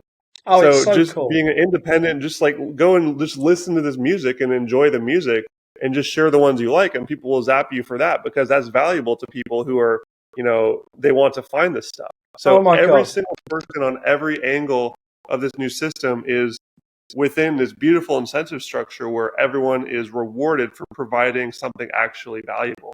It's amazing. And you know what? They're not just rewarded, they're rewarded with the hardest money in the world. And this is what I say to all the artists. Yeah, it's not enough for you to retire on yet, but your kids, do you know what I mean? Who knows? Who knows where we're going to be in 10 years' time? Who knew that we would reach 100,000 like in 2017 when it was, 2,000? Do you know what I mean? That's a 50x. But yeah, so for Longy, it's like, look, you can't give up your day job just yet. But hey, if we can get the live stream thing happening, and if we can, I don't know, maybe figure out a tour, and we have been asked to go to the Bitcoin Film Festival in Warsaw. They want him over there, but we're talking with them at the moment, see if that works. A lot of these things are very grassroots level. From the meetups, I know there's Bitcoin Retreat happening in Wales as well. There's loads of these different things happening all over the place, and all these different conferences. It'll be good for the conferences, the people that run these conferences, to get in touch, because I think, like you, we've heard everything that all these Bitcoin hot takes have to say. Do you know what I mean? We've been down the rabbit hole long enough. And I think maybe breaking up some of these conference speeches and these talks with music and with artists, I think is the next, if you want to make a conference like really rock and really make it memorable, maybe start inviting people like Longy, maybe start inviting people like Ainsley Costello to do a gig, to do a set, to maybe do the after party. So then we can show the Bitcoiners, these are real world use cases, and these are the problems it's solving. Over here, there's a lot of musicians that are having to join OnlyFans and sell pictures of their asses just to supplement their tour schedule, because every time they go on tour, they do a UK tour, they come out losing money. Do you know what I mean? So yeah, we don't want that. Like I say, we don't want plastic pop ruling the air. We don't want like Demolition Man, where we're just listening to advert jingles. Do you know what I mean? It was like one of the predictions that the music would just be so terrible in the future and so plastic. It would just be there to sell something. Do you know what I mean? All the time, sell, sell, sell. There's no real social commentary about lockdowns and anti-establishment rhetoric, and it all came from punk movement in the 70s and all stuff like that. And it's like, this is why my daughter's listening to that music now. Do you know what I mean? Because there's nothing like that available today. And it's why like Eminem and Kanye West and all that. It's like, these are multi-millionaire pop stars, and they're I just worry there's not going to be another generation of them standing up to the regime, so to speak, and speaking out. Like, look at COVID. There was only. I don't know about Kanye though. Like, it's funny you mentioned him because his next album is going to be very, very against the narrative. I'm not sure if you followed that. Oh no. Yeah, I know. Kanye's me. one of the only ones, isn't he? He's the only one willing to destroy. But he's willing to destroy his career to do it. 99.9% of these other pop stars, rock stars. I don't know if you saw, I'm a Glastonbury fan. I used to discover all my music on Glastonbury, and I watched it last year. Well, they rolled in his wheelchair Elton John out, who's 80, Debbie Harry, who's 85, Crystal Waters was 80. Dave Grohl, wanted you all to get jabbed to go to his gig. It's not very rock and roll, these people, and it's not very promising, the fact that there's all this talent out there in the Valueverse, but they're not they're not being shown at Glastonbury. There's only a select, it's a very elitist kind of, if you're in with the narrative, if you've never, said that men can't have children, men can't get pregnant, you'll get cancelled, because that's what happened to a local show around here. We had a folk festival around here, and I think one of the local bands had written a tweet or a Facebook post saying, it's ridiculous, men can't have babies and all that. They got removed from the lineup of the gig. Madness. I mean, like so this is what. So it's not just the music. It's not just the artists that we're protecting. This is an element of free speech, and I know with you Americans, luckily your constitution allows you to protect that. We don't over here. Someone's just been. Have they been sent to jail or found guilty for praying in their head outside of abortion clinic? I don't know if you're aware of that story over here. I saw that, yeah. But like Crazy. I say, this government of ours are doing everything they can to trigger people. Like I honestly believe they're trolling us, because this is like the managed decline that their puppet masters, want them to oversee. So, like I say, I think music is the lifeblood of everyone, and the music is one of those things that is at that frequency that everybody tunes into. Whether you're for freedom of speech or whether you want sound money and whether you want all of this, it's like food. We'll all watch a cooking show if we see something on that, because we all have to eat, right? Well, music we all have to consume, and I believe everybody loves music. Doesn't matter what your music, everybody loves music, and I just believe that this is a faster way to orange peel normies than the other method, which is, fiat and, central bank. What the fuck happened in 1971? CBDCs and they're gonna, they're coming for you. It's a much easier way. It's like, oh look, listen to this tune. Oh, how do I listen? Where do I find this music? Well, you can listen to it on Spotify. You can download this app and blah, blah, blah. So yeah, I'm really passionate about this. I really love doing this, and let's see what happens in the future. Hopefully, it can just grow and grow and grow and grow. Super exciting stuff. And I agree with what you said a bit earlier there, where a great next step for, promoting these great value for value artists that are already out there creating would be to make them featured more at the conferences. And last year I was in Nashville, and I saw Ainsley Costello and Joe Martin were both at the same show at an after party. There was sort of a satellite event after the day of the conference. And that was super cool. And they had the screens all over the place that showed the live boosts that were being sent in from people in person and people watching the stream at home, which was awesome. And I love that that's happening. But I totally agree with you. Like, the conference itself should be rocking this stuff. It should be in between the panels. They should be bringing, it takes a little bit of work to get all the equipment out and stuff. So it would take a little bit of logistics, but it could totally be doable. And I mean, people would love that. It would add a lot of flavor to it. And I know that there was one year that I went, I believe it was either 2023 or 22.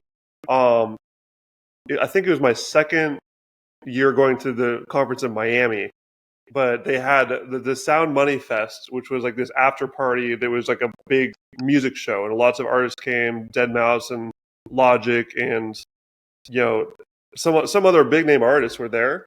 And all we have to do is just, use the same idea of having music at the event, but just intertwine it a little bit more and not make it like a separate event. But even if they did want to keep it separated, like an after thing, there are definitely ways they could boost it more and really help everyone involved, which would be super cool. Yeah, it's a no-brainer. It's a no-brainer for me because, I've been to a lot of these exhibitions, not necessarily Bitcoin conferences, but, in my industry, you do a lot of these industry exhibitions and stuff, and it's always the stuff with live performance that people gravitate towards.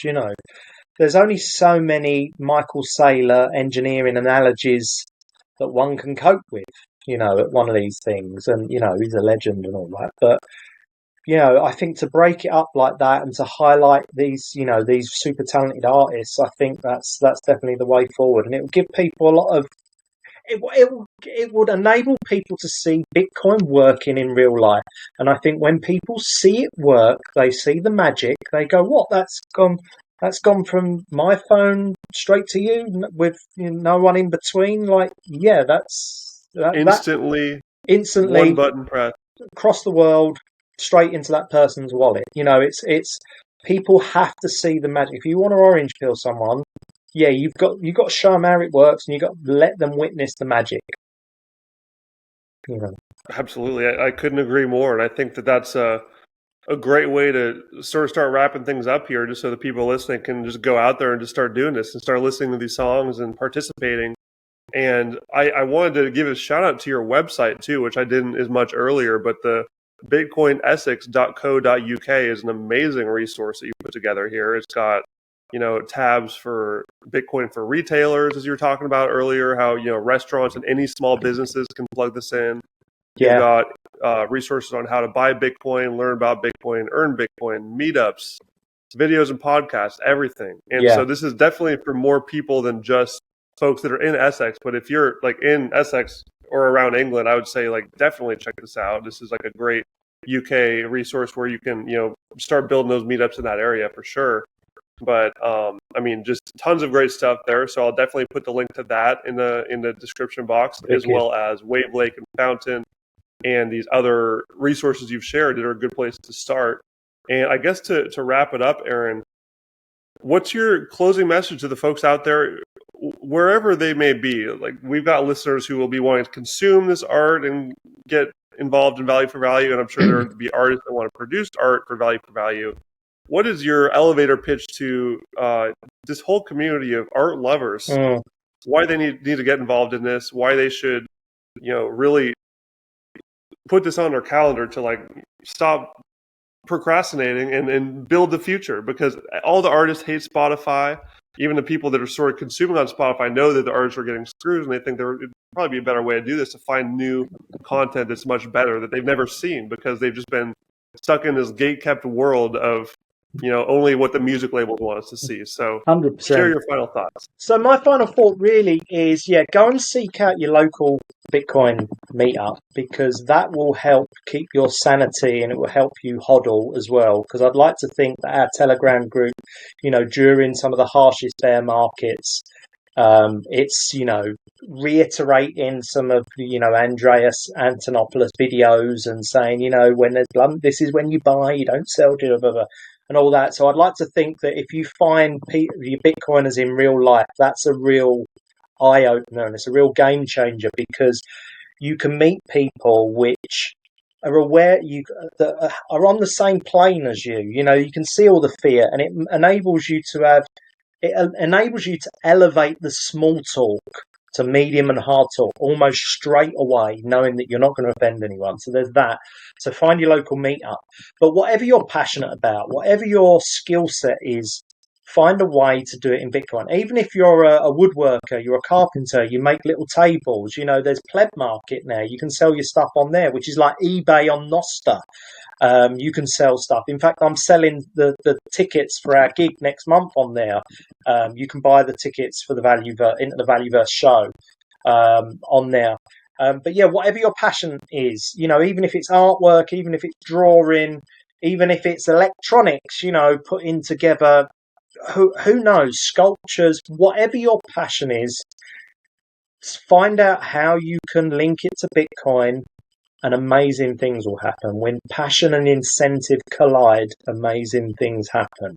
It's happened to me, it's clearly happened to you, and it's happened to every single Bitcoin around here. So I'm not saying, give up your day job, just do your day job, but whatever you love to do in your spare time, figure out a way that you can sell that and get paid in Bitcoin for it. Because there's 3 ways to get Bitcoin. You can mine it, you can buy it, and you can earn it.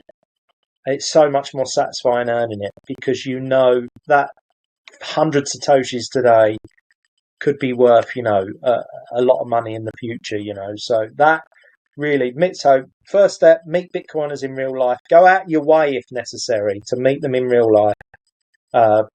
B, check out all the new bands, figure out what your passion is, try and figure out how you can make money from it using Bitcoin. Even if it's t-shirt design, even I know one of our guys, he's a roofer.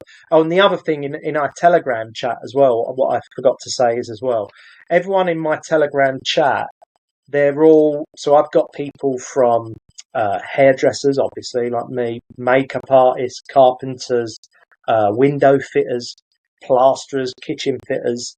They're all willing to work for Bitcoin, which is the other amazing thing. So yeah, when you get in your like local community, try and figure out a way that you can get everyone together and share skill sets basically and reward each other in Bitcoin. I generally tend to only spend Bitcoin with people that I love. You know, I don't want to waste it on Bill Gates or, you know, the big corporate. I don't want to give it to them. You know, I don't want to. So yeah, that's my heartfelt plea that goes out to you all. Just get involved. Figure out what you can do and just get involved. Like for me, I've earned a few quid cutting hair. I take my kit to a lot of the conferences that happen in the UK, and they're not big ones. They're very grassroots. Probably 70, 80 people go. There was one at a football ground last year. There was one at a Bitcoin Adventure, which happened at this wildlife park. I just take my hair kit there and I offer haircuts for Bitcoin and people pay me in Bitcoin. And like I say, that 50 quid or how much, I think at the time I earned 1,000,000 sats at a show I did. And it was, I think at the time, I think it might have been worth around about £200, 200. I wasn't charging a lot. I was charging like £15, I think, for kids and 30 quid. But I was cutting hair from 8 in the morning till 10 o'clock at night because everybody wanted to participate. Everyone wanted to take part in it. And anyway, so that 1,000,000 sats then, you know, I don't know, it's worth 3-4 times more than when I earned it. Do you know what I mean? And that's the other beautiful thing with Bitcoin as well. You get paid for stuff you do in Bitcoin forever. And that's a concept that melts most normies' brains. So yeah. It's a very powerful feeling. And I couldn't agree more with just using Nostr no matter what you're interested in, what your passion is. Even if you don't have a passion yet, just join Nostr and start shooting zaps around and posting memes or anything you want, because that's the completely open playground where you can just create and share anything and people will just send you zaps for it. And that's where you can create an audience, whether you're an artist or, you know, a YouTuber that makes videos about building and fixing stuff. You know, like anything that will provide value to others.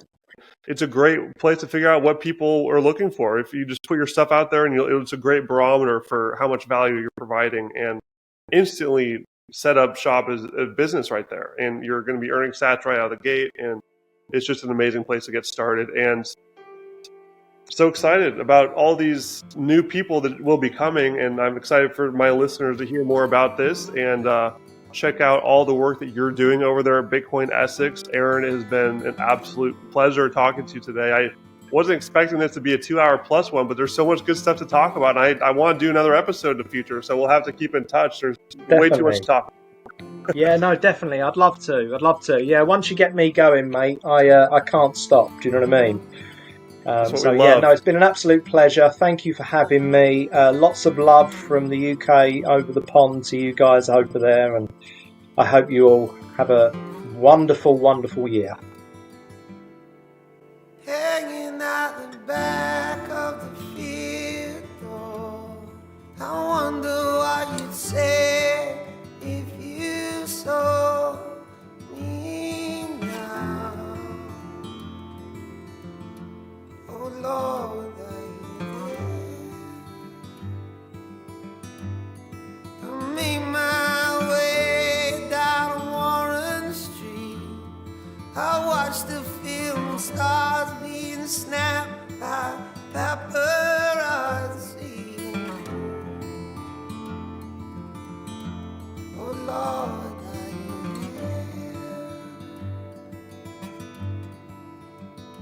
I got shade in this all. I got shade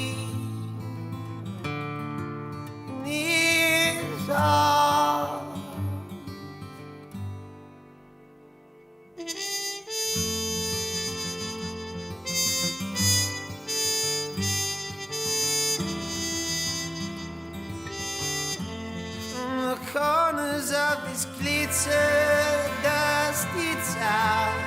I watch the city pose as I stand still cold. Oh Lord, are you there? And this place is alive like some Hitchcock scene, a carousel of deadly scenes. Will everybody know the carries on? Oh Lord, are you there? I got shade in this song. I got shade in this song.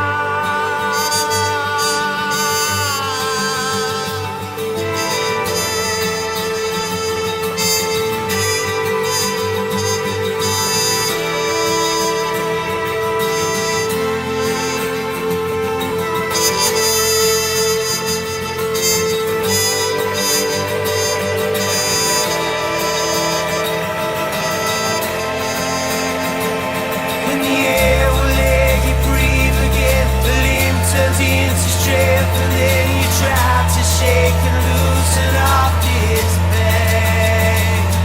Well, you can only tread the line. To heal, you have to give it time. Don't ever let your dreams turn into stone. You got shade this song. You got shade this song.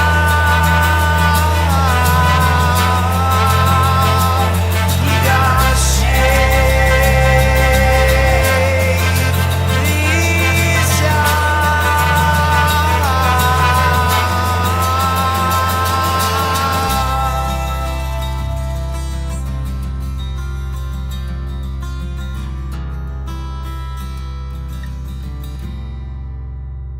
coming home to the house by the sea. I'm coming home.